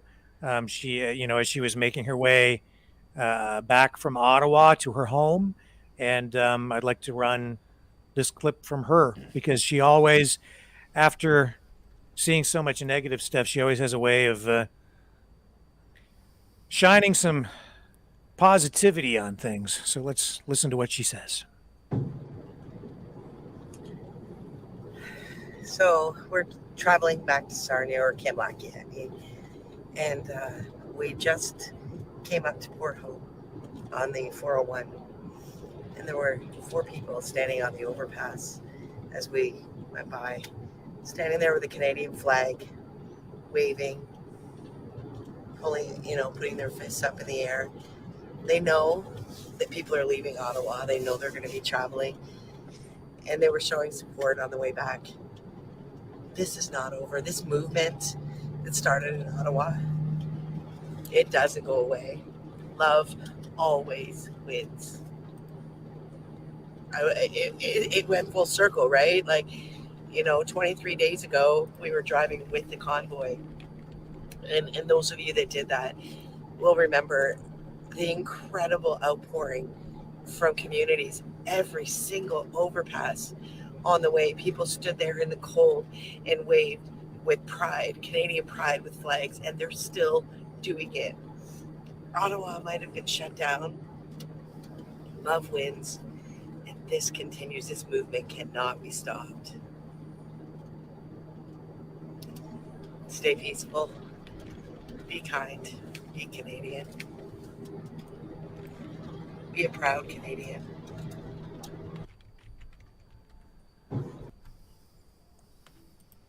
Thank you, Carla. Absolutely. That's very touching that so many people have, even after everything that's happened, they're still going and showing support for those who had participated in the convoy. I think that's very touching and absolutely incredible, and it goes to show the depths that this has touched the Canadian soul and touched the souls of people around the world. And even after everything she witnessed there, the way police behaved yesterday and the day before, and again today, Carla's still super positive. And anybody that wants to support her and our journalism can do so at freedomreporters.com as we continue our work to bring you independent journalism and a different perspective. And she's done an awesome job down there of shooting live, raw, unedited video and joining us each night to give us a recap to let us know exactly what's been going on the ground in Ottawa for the past month.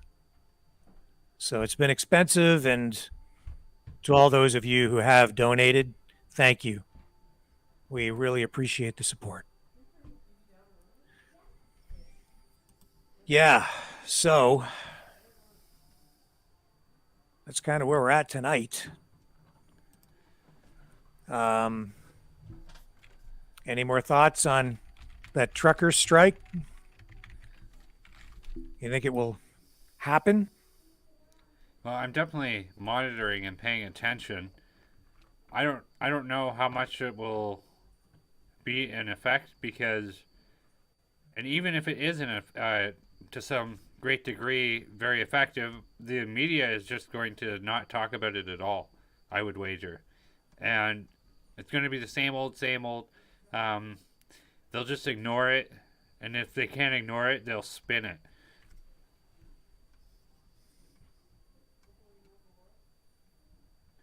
How far do you think it'll go? I don't know. I mean, in this case, it's a more difficult thing to put together. I think that they might get some truckers to support it. I don't know that their message has had time to get out. I first started hearing about this about 4 days ago, and it's taking root in some way right now.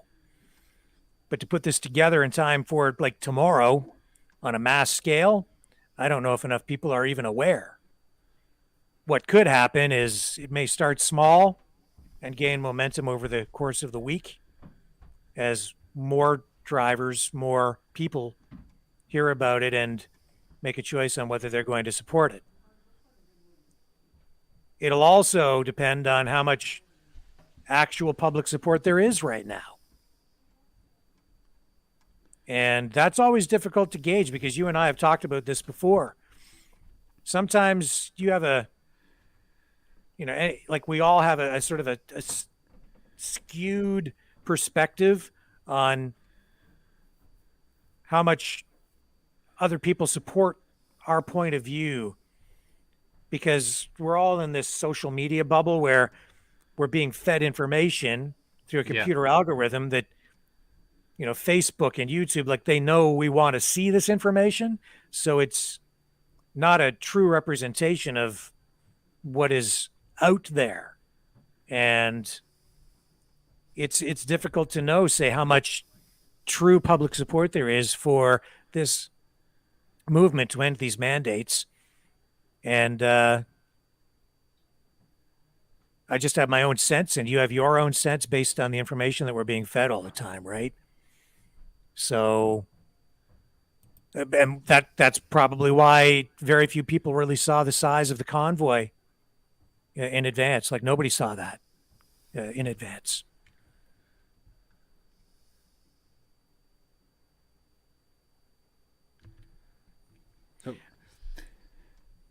Yeah, we'll have to keep an eye on it, and it is, public opinion is so incredibly hard to see. We always see things through our echo chambers, and at the end of the day, like that is very effective. And our social media is designed to get you to participate and see things that you're going to like and click on, and so it's always going to be looking for a reaction from you, and that sort of thing. It's kind of it's going to be a tricky thing to see. This battle is not over yet, though. There's going to be a lot of fallout. There's going to be so much that continues with this. I'm excited to see what's going to happen. I'm sorry, I'm pulling a blank on that military member's name who's going to march on foot to Ottawa. James Top. Yeah, James Top. He's going to be marching from Vancouver all the way out to Ottawa. I think that's going to garner a lot of support, and I think a lot of people are going to end up following him or meeting him. Yeah, we'll queue up the video of him beginning that march this morning. He took his first few steps this morning out of Vancouver, and his trek across the country, his Canadian march to protest the mandates, is expected to take anywhere from 3 to 4 months, and he's going all the way to the Tomb of the Unknown Soldier in Ottawa. And yeah, I think you're right, Brendan. I think that as he makes his way across the country, over the mountains and across the plains, he will pick up support at, through every town, every village, every city that he visits and stops at. Now, another thing today that has been circulating on social media is a report that UN planes were spotted at a military base in North Bay. And given that Justin Trudeau has empowered himself by invoking the Emergencies Act, War Measures Act, there is a lot of concern about the presence of these planes, because there has been concern for a long time that if such an action was taken, if Justin Trudeau were to ever use the Emergencies Act, he might bring in UN troops, or it might open the door to UN troops here on the ground to do his bidding, and maybe more accurately, the bidding of outside international forces. So I don't know if any of those linkages are in place. All we know is there are videos like this one we're about to show you circulating on social media confirming that there are 2 UN planes that have been parked. They've landed and they're on the ground in North Bay, Ontario tonight. This is a very, very interesting conversation here. Okay. Yes, these pictures have come out. There are UN planes here. Kind of strange that the second plane is as it's being taken out. Now, I do want to say something. I know there's a lot of talk about, the police in Ottawa and everything. In the time that I was there, something I have stated a couple of times here. Well, actually, not on video, but I have stated many times when I was, hold on, let me get that radio. There we go. When I was in Ottawa, when I arrived on the 29th, I saw the skepticism in the police's eyes. Okay, and I've watched that skepticism turn to hope. Okay, I have shook so many police officers' hands. I've had private conversations with them, not just the Ottawa police, but from different departments of police officers that were truly on our side and wanted us to succeed. Okay, so this talk about the the police officers or Ottawa police and everything is, it doesn't seem to add up to what we're seeing on the ground today, and yesterday and the day before. It really doesn't. Now, to be fair about this plane that I'm staring at, that I got this camera on right now, this building here is a maintenance building. So the narrative is they're here for maintenance, and this is a NATO base where I am located. Sort of. It's a Canadian military base, and this is an independent airport located near it. But this base is also a NATO base. So to be fair there, I mean, UN planes can be here for legitimate reasons. The reason this is suspicious is because all the police officers we've seen, even the day that the police initiated the assault on the civilians, even that day, we had a police officer walk past us with his partner, turn around, walk back to us, and shake all our hands and said he was proud of what we were doing for the freedom of Canada.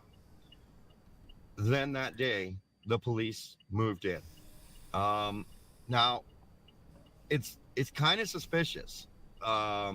Every time they brought in police officers, you'd see the skepticism, but by the end of the day, you could see the hope. So the ones that they brought in, we're not sure where they came from. I've shook the hands of RCMP officers. I've shook the hands of OPP officers. I've shook the hand of Ottawa police officers. I've shook the hands of Durham. I've shook the hands of London. I've shook the hands of Toronto. I tell you, it doesn't add up. Something doesn't add up. But these planes are here for repair. Welcome to the Fringe, guys. Well, so the bottom line is we don't have any idea why those planes are there. There's been all kinds of rumors and talk about them bring, that's actually UN troops that were down there doing Justin Trudeau's dirty deeds, right? Yes. I did confirm there is a military base in North Bay.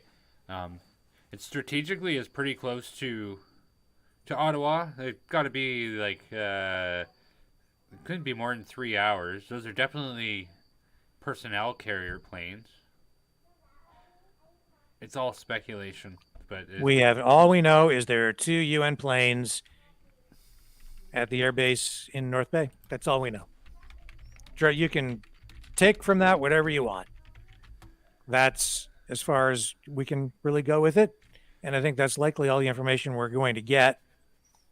But of course, people are worried because the Emergencies Act, the War Measures Act is in place. Now you have UN planes here. People have been worried for months that Justin Trudeau might give himself special emergency powers, which we've now seen. It was a conspiracy theory before, and now we've got it. And it was a conspiracy theory that he, would allow UN troops onto Canadian soil. Who knows? We don't know. We just don't know. But there are 2 planes there. So that's strange. It. Weird. Now, it's very weird. So I did find an update from the the ex-RCMP officer who worked in conjunction with the main convoy organizers. I could roll that if you want it. Sure, yeah, let's take a look at that. I think that's officer, or was former officer Bulford, right? Yeah. That's the name. All right, let it roll. Can you talk a little bit about those moments leading up to your arrest and afterwards? Yeah, so I had just finished a press conference with Tom at the Lord Elgin Hotel, and my wife showed me a message on her phone saying that the news was reporting that the police were looking for me to arrest me. So we walked down to Rideau and Sussex, where I knew there was a large amount of police officers. I found a line of RCMP officers, so I just walked up to them and I said, I understand you're looking for me. I'm here to turn myself in. I was arrested for mischief, and then I was brought down right over here, right in between the Weston and the Shaw Center. And I was in line for probably close to 2 hours waiting for the processing and the handover team to do their work. They also advised that I was also potentially looking at disobey a court order for another charge and obstruction. I spoke with my lawyer, and then they put me in my cell. So I was arrested around 1:30, and then by right around midnight, they brought me out of the cell, and the detective took me to an interview room, and he asked me, "Why are you here?" And I said I was arrested for mischief. And then essentially he said that, well, we're not going to charge you with anything, and you're released without charge. So, and then I left. There you have it. That's kind of weird. There's a lot of weird stuff that's gone on over the past few days. A lot of weird stuff. Very much so.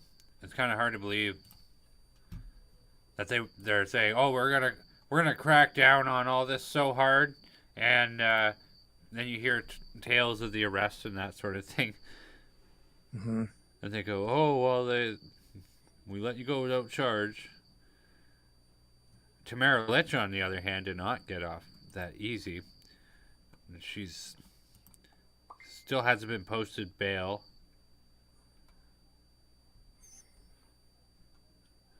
They were in discussion of getting her bail in the courts, and the prosecutor, Moise Karimji, requested that Litch be detained. Releasing her would make a mockery of our justice system.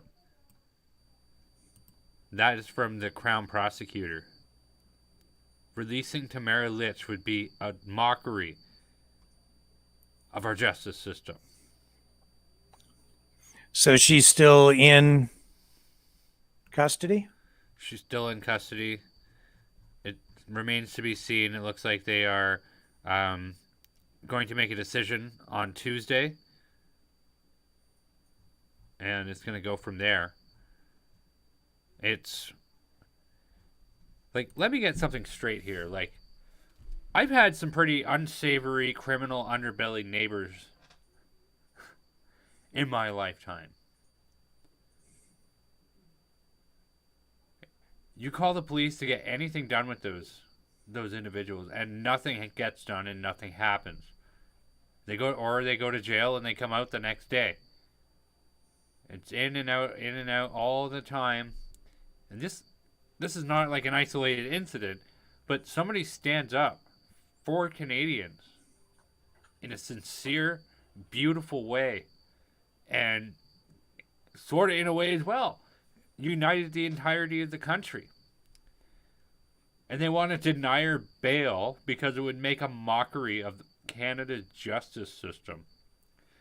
Make no mistake, people, this is what you call a political prisoner. And we're not supposed to have those in Canada. But just like everything else that's been going on, this is Trudeau's Canada. It's not here to stay. It's gotta go.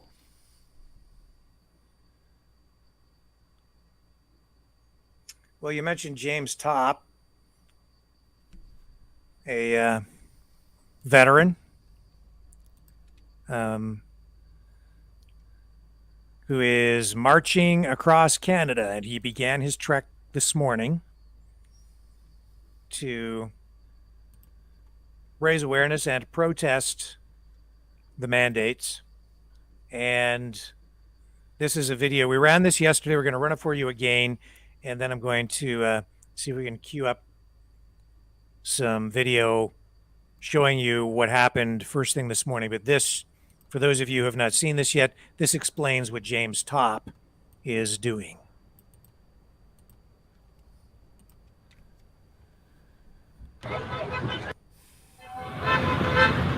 My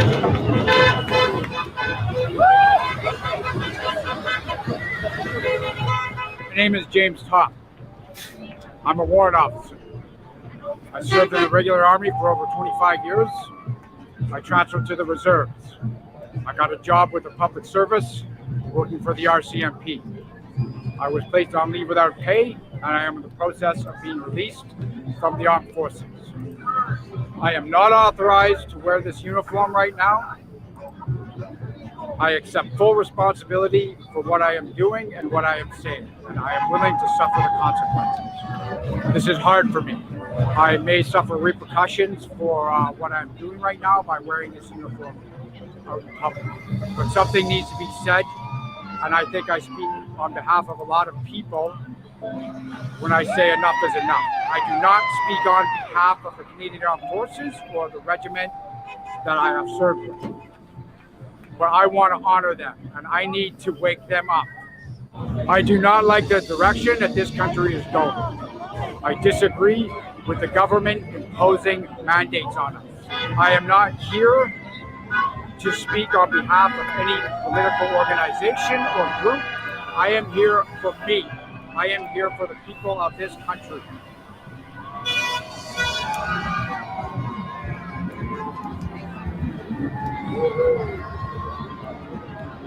It's the people of this country who work for a living that make this country run. I work for them. I also am here to pay my respect to the veterans of this country that have given their lives and their limbs and their minds to the service of this country. I am doing this for them as well. So this is my message. We as Canadians, all Canadians, need to stand up for what we believe in. First Nations, immigrants, and the people that were born here.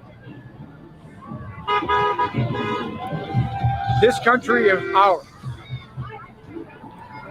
It is not the property of the moneyed few. There are people out there who risk their lives every day. They're truck drivers, they're construction workers, they put the power lines up, they lay the telephone lines that enable us to communicate with each other. I'm here for them. I put this uniform on for them to defend this country. So I want everybody to know what I intend to do as a form of protest against overbearing government mandates is to march from Vancouver to Ottawa on foot, under my own power and on my own dime. This is peaceful, this is constructive, this is setting an example for anyone that they have the power to stand on their own 2 feet and make their voices heard. If they have a problem, they have the right to do that. Am I afraid? Yes, absolutely I am. But I'm going to work through it. I am not encouraging lashing out with violence, with coarse language, with profanity. I am not making inflammatory statements to any person or group. I want us all to come together, everyone, to recognize what we have in this country. And that's the freedom to speak out and disagree and make our voices heard. I disagree with what the government is doing right now with citizens of this country who have chosen to go to Ottawa and make their voices heard. It's time to reach out with an open hand and not a raised fist. So on the 20th of February, I am leaving from Vancouver and I am marching to Ottawa. I've not always got along with the people that I work with,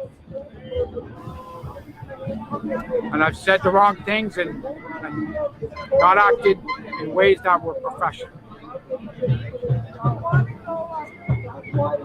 I just want them to know that. And if they want to reach out to me, I would love to hear from them. If what I am doing is offending you, then I apologize. But something needs to be done. I have spent the last 2 years sitting back, saying nothing, and that time is done. It's time for me to do something in support of Canadians, in support of soldiers. Being a soldier isn't just about taking up arms, it's about mobilizing your inner resources to do something and make a stand, and not just that, to march forward. And that's what I'm going to do. I serve this country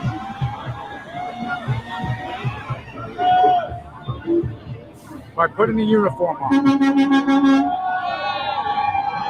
I've regained the pride in this uniform and what it means, and that flag right there.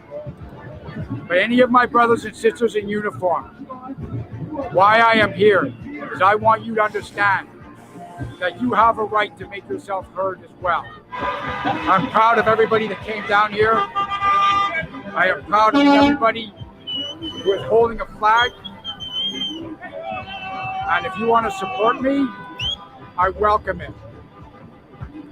But if you want to insult me, twist my words and my message, that's your right. If you want to hate me, that's your right too. You have the right to your own opinion. So say what you're going to say, and I'm going to say what I'm going to say.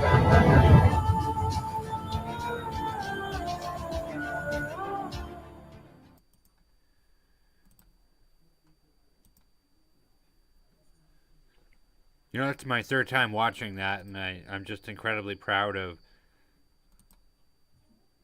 the immense challenge that this man has put before him. This is not an easy thing to do.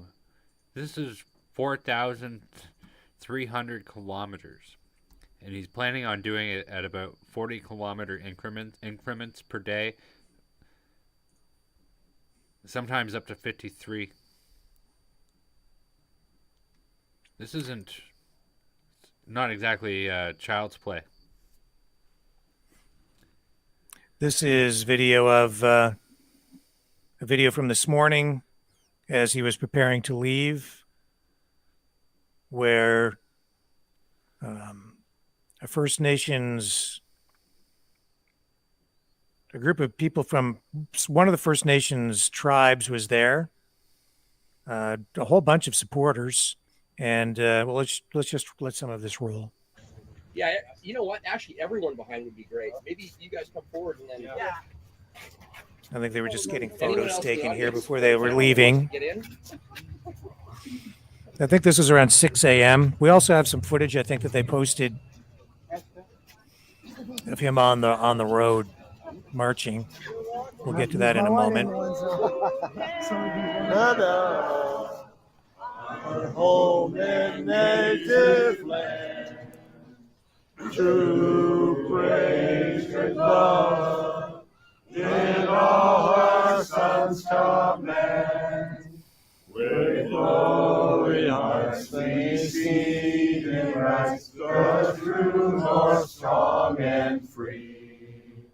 From far and wide, O Canada, we stand on guard for thee. God, keep our land glorious and free. O Canada, we stand on guard for thee. O Canada, we stand on guard for thee.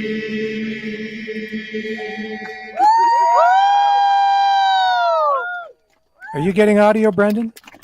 Yeah. Yeah, me too. I don't know why some people are saying there's no audio.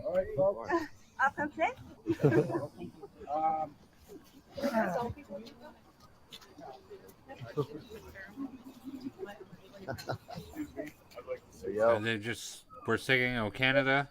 Yeah. No, I'm not. So well wishers there. We'll dump out of this. There is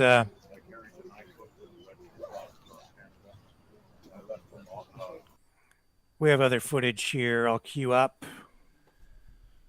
You know, he's not going this alone. There's people who are signing up to go with him. And yeah, it's like I said, I have a feeling there's going to be a lot of people who cling to this movement.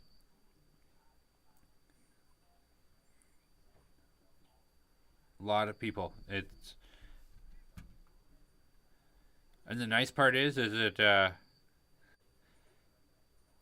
because he's walking there, because he's walking there, it'll take him long enough to get there. The Ottawa police will cool down. Well, that's an interesting point. Are they even going to allow him to go down there? Because what he's doing is a form of protest. What's going to happen when James Topp gets to Ottawa and he wants to go into the area around the Tomb of the Unknown Soldier? Will they let this veteran go? And also, the Canadian military is investigating his conduct, so I'm not sure how he's going to manage that on the road. You know, it's really a darn dangerous thing to walk on the Trans-Canada Highway. I've known people who have died doing it. It's not for the lighthearted. It can be very dangerous. There's lots of places that are remote. Here's a short clip from today. These people were marching with him. 20 kilometers walked with these beautiful people. I've met all of them, but I can only remember half their names. Please forgive me. Forgiven.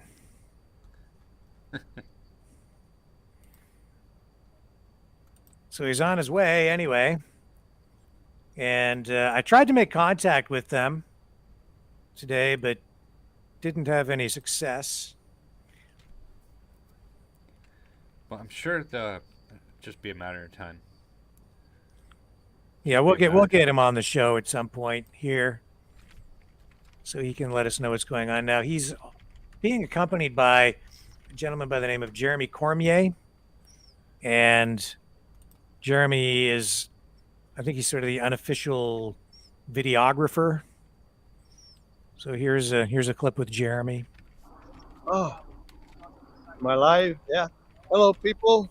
4 hours in, 21 kilometers walked, and we're now on a break. Everyone adjusting their feet. Rotate your device. Says, okay. Everybody, I think James is in the RV over there taking a little power nap. I'm drying my feet. And this is my friend Dallas with the beard. Oh, why is it not turning? I'm just picking my toenails. Oh. Pretty interesting. Well, we're having fun, and yeah, we should be in Maple Ridge in 4 to 5 hours. It's going good. Thanks for everyone's support. Talk soon. And there you go. So, yeah, a little bit of an update there on James Topp. And if you want to find out more about him, there are some videos being posted on YouTube. But it looks like their Facebook page is really the best place to go to get the information on what he is, what he's doing, where he is. Also, he has a website, canadamarches.ca. Okay. As I'm finding here.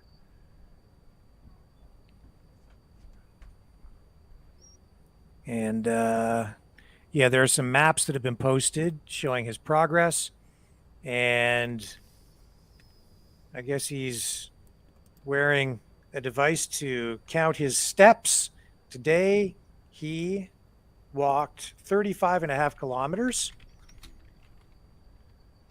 Took 47,105 steps and burned off 1,784 calories. That's so incredible. he's on his way. and that's a fair hike. And if he keeps that up, yeah, he'll be in, as we say in Ottawa, somewhere, between 3 and 4 months is what they estimate. And he'll be facing some real obstacles, the weather probably being the main one. He's going to get frozen and cooked along the way, so it'll be a tough journey. Oh, it's not even the best part. He probably wishes he's going to be walking through Ontario in the wintertime, because it'll probably be spring and just warm enough for all the black flies and mosquitoes that are going to be in northern Ontario, and the bugs get really bad out on the road on Highway 17 in northern Ontario and through Manitoba, so he's going to probably get eaten alive.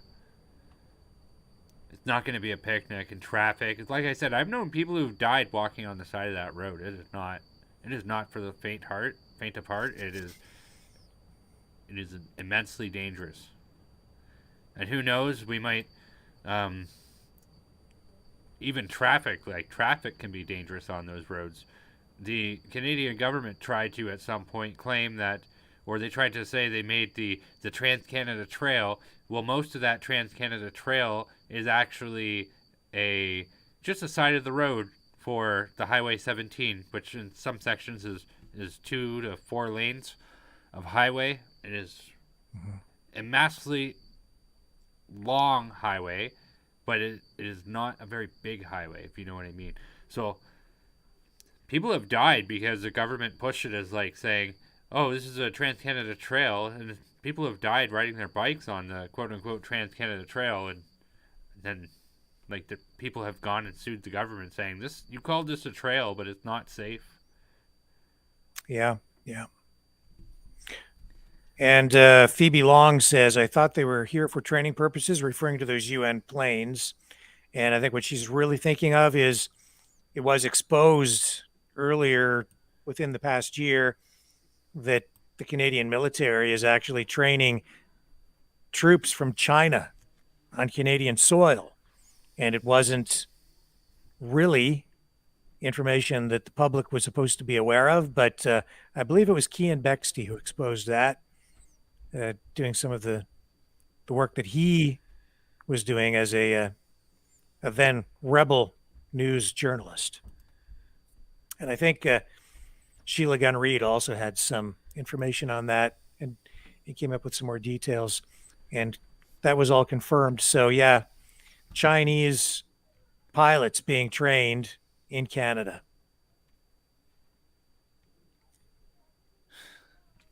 And they're supposed to be, a military adversary, not an ally of Canada. So I don't know.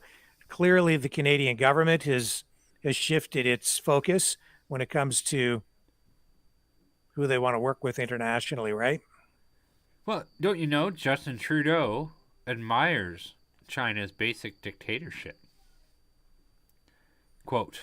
Yeah. Verbatim. So, I mean, who's to know what we'll ever see about that? Everybody knows the UN has operations in planes, and which is hard to believe because they're such a useless organization.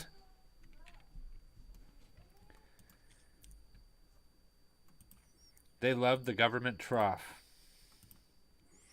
So tonight it looks like the protest in Ottawa is pretty much winding down. I'm going to see if we can tap into one of the feeds that is most current.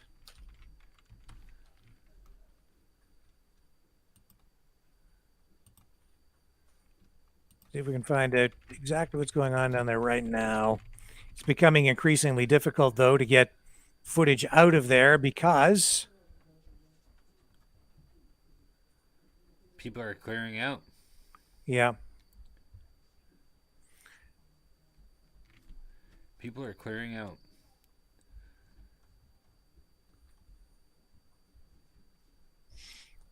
Yeah, I think I have a multi-feed here for you.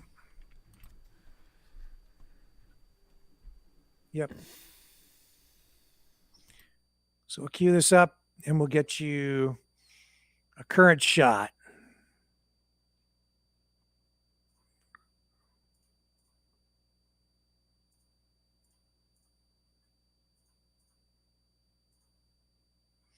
Here we go.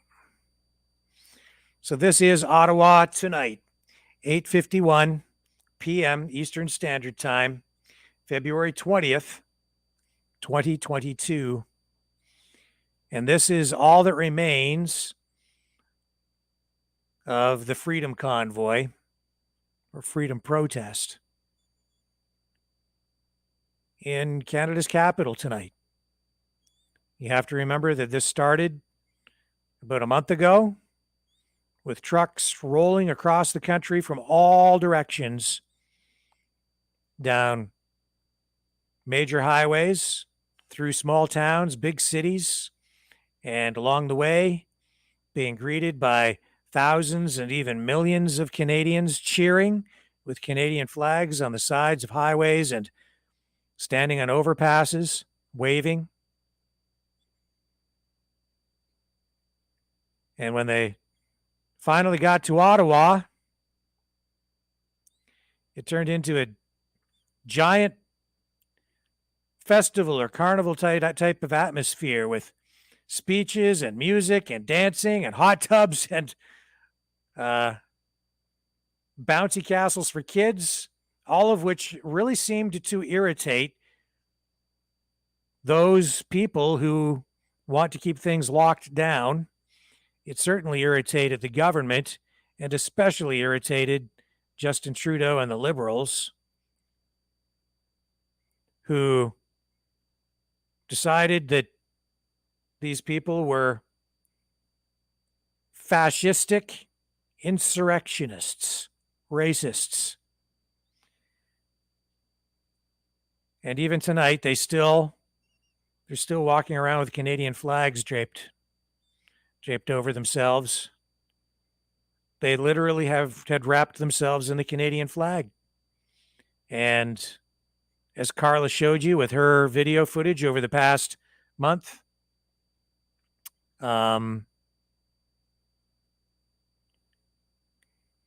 it was an expression of national pride and love.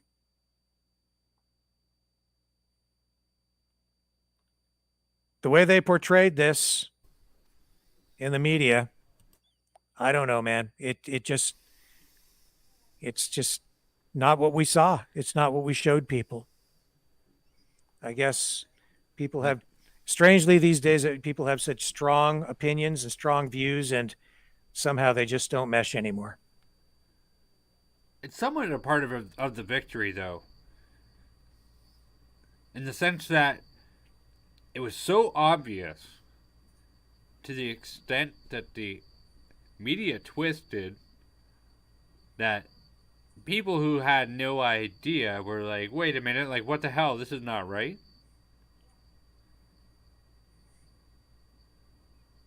You know, if I'd had time, maybe I would have done it, but I was looking back at footage from other protests from the other side of the political spectrum from like 2020. Yeah. With buildings burning, cop cars burning, windows being smashed in cities all over the United States and even in Montreal, where people were rioting, destroying everything in their path. I saw entire car dealerships burned to the ground. I saw entire city blocks in footage that I reviewed today torched. People being beaten in the streets by crazy people with 2x4s. I saw reviewed footage of Justin Trudeau attending a BLM march at the height of the COVID restrictions when no one was supposed to gather outside in large numbers. And yet multiple times such gatherings were excused when it was organized by people on the left side of the political spectrum. And done so with the blessing and support and even participation of politicians and police.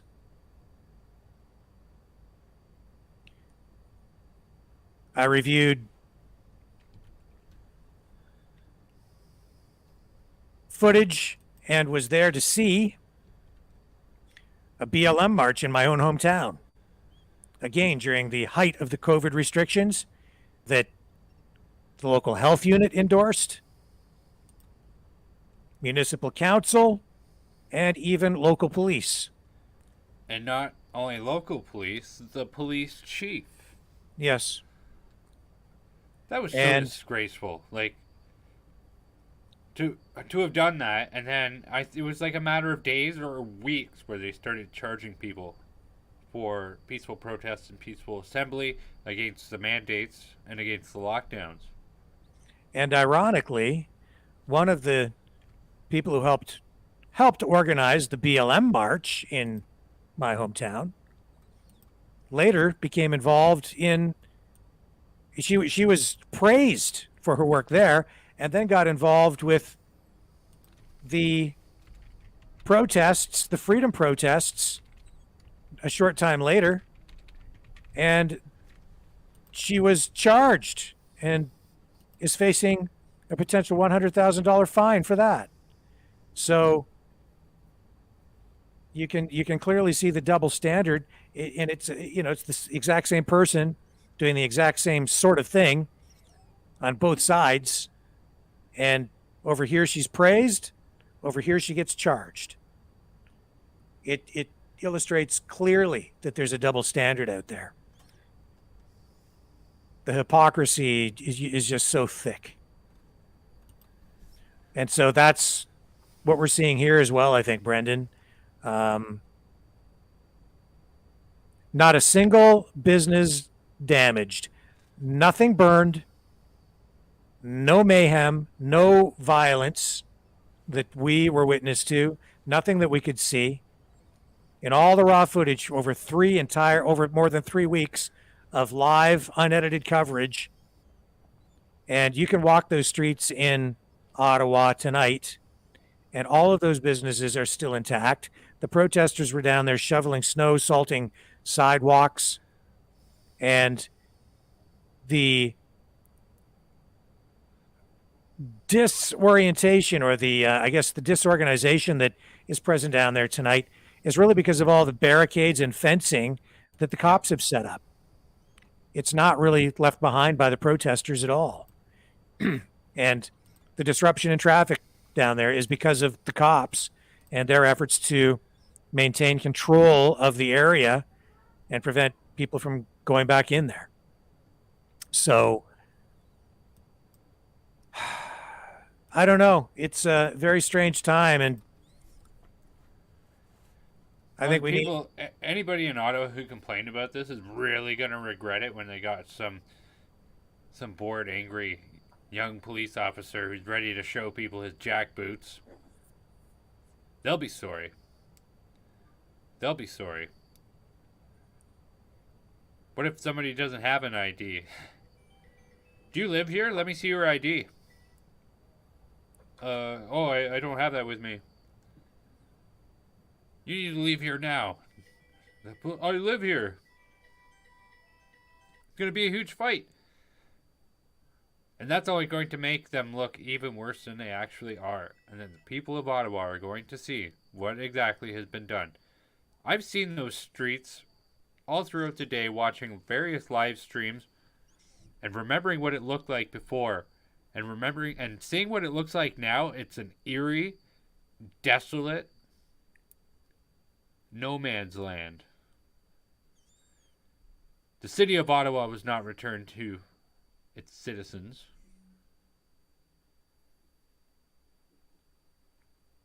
It was handed over to authorities and Justin Trudeau.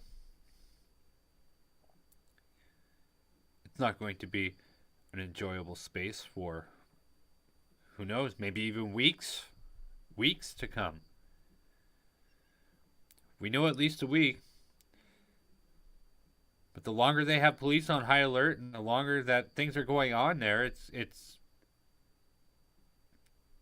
going to be more of a chance that they're going to screw something up even worse than they already have. Yeah.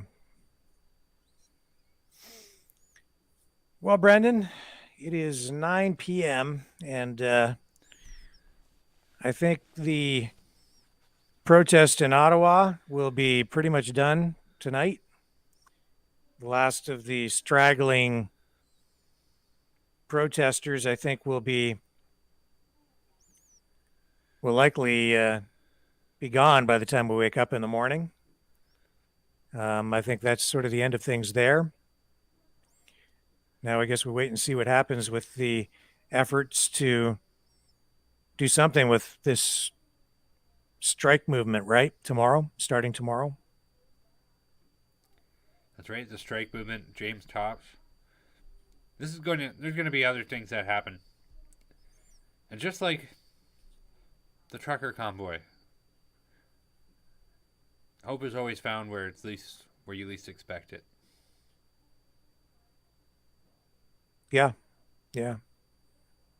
And because we know this story is not over, and this, I guess this battle has come to an end, and Justin Trudeau might have a stranglehold on these, he might have executed the ultimate power grab here. But yeah, the struggle is not over. The battle between honestly good and evil will continue for some time, and that's why we are here and will remain here. So again, if you can help us, you can support us by going to freedomreporters.com, and that's where you can donate to help keep us on the air here. And this will help Carla with her expenses. She spent about a month in Ottawa, down there covering everything, bringing us live feeds, producing videos, and joining us live on the air. So we greatly appreciate any support that anyone can provide. It's we're fighting the war on the information front here, and that's our job now. And it will continue for some time to come, even though the protesters have cleared out of Ottawa. And tomorrow, I guess, Brendan, give an update on the strike efforts and James Top, and I think there are probably lawsuits coming as well. Lawsuits. It's going to be Monday. They are voting on the Emergencies Act tomorrow, unless they postponed it because they closed Parliament Hill because of the police action there. So it was quote unquote unsafe while the protesters were there, but that's not true. It became unsafe when the police arrived there. Just remember that, folks. But they're going to be voting on the Emergencies Act, I believe, either tomorrow, unless they postponed it to Tuesday. But I don't think they did. Remains to be seen. That's coming up.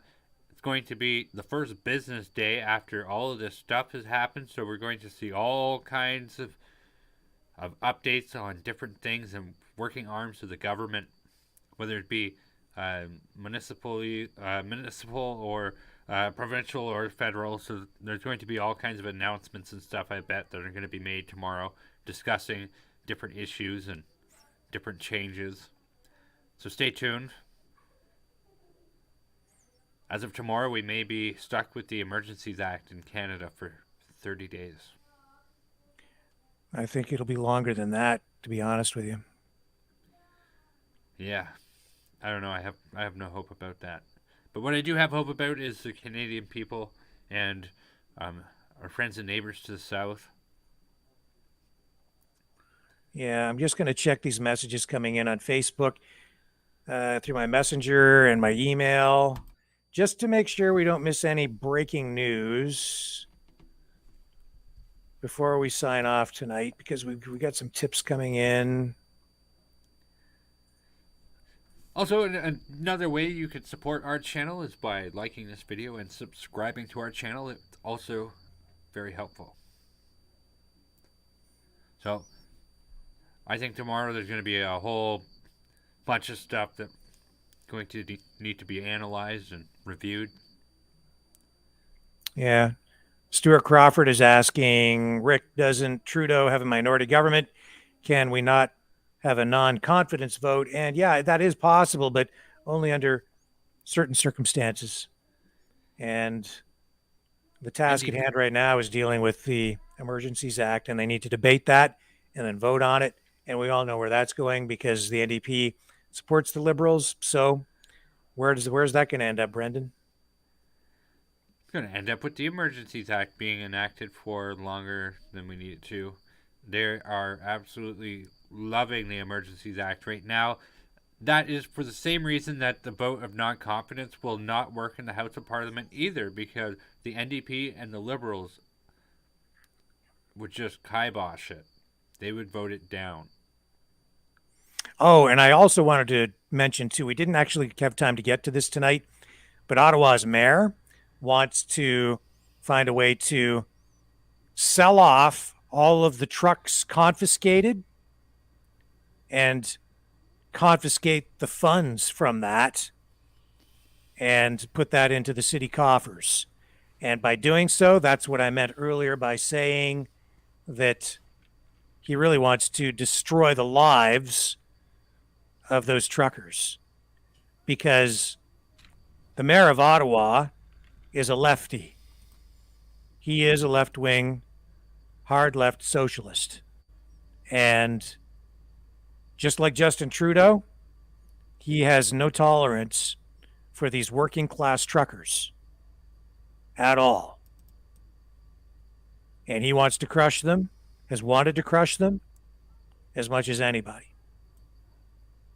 So that is something that he said he wanted to do in an interview. I think it was earlier today, and I did see that on CTV. So there's that too, and we'll have to see where that ends up. We'll check in on that tomorrow to see if he makes any progress on that front.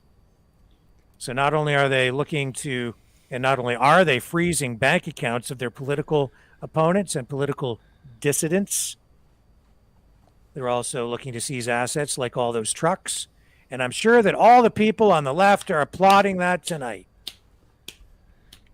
Also, in the press conference that we didn't get to cover yesterday or today, Safety Minister Mendicino, he had made the announcement that the federal government is going to be giving Invest Ottawa, a financial group that deals with entrepreneurship. It's kind of like a, what are those things that you hate so much, Rick? Government grants? I don't. Depends on what they're for and how they're used.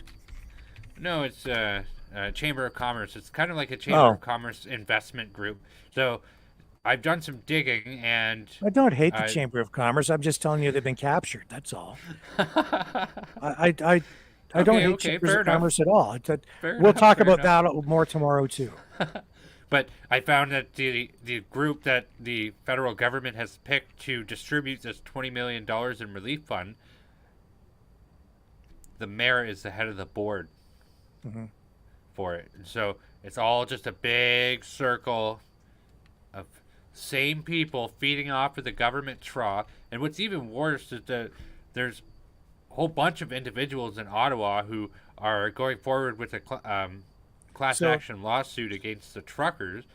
And so the government is going to fuel money to businesses in Ottawa, which are going to in turn sue the truckers. So let me get this straight. There's a fund that has been set up. Is it like a relief fund for residents and businesses in the downtown area where the protest was? Yes. Uh-huh. To be distributed by this Invest Ottawa group, which the mayor sits on the head of the board. 20 million? 20 million, up to $10,000 a pop per business. Isn't that interesting? See, I hadn't really thought of that. That's why I wanted to play the press conference the other day, but we didn't get a chance to. Like, I think we should do that tomorrow. And, that's important. Yeah, I think I will. You know what? We'll talk about that later for everybody, so we could give an actual good deep dive on it. But be on the lookout for that. we're gonna take a look into it, and we're gonna. So if you were, would you say that there might be maybe a little incentive there to exaggerate the damage that has been done in order to qualify or justify government funding for relief? Big time. Big time. It's, I don't know.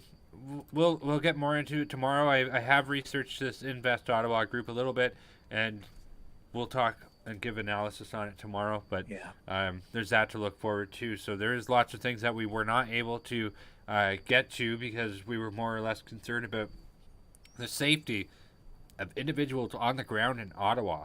So there's some things that are going to need to be seen on that front,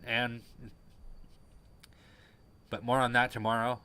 But I guess for the meantime, Rick and audience, it's been a pleasure being your co-host here with the Maverick News, and I'm Brendan Kennedy from the Flow of Discourse podcast, and signing off for the night. Thank you so much, everybody.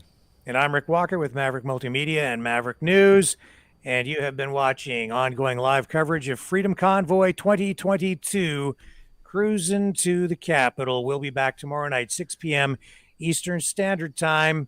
Thank you, everyone, for watching. We will catch you all on the flip side.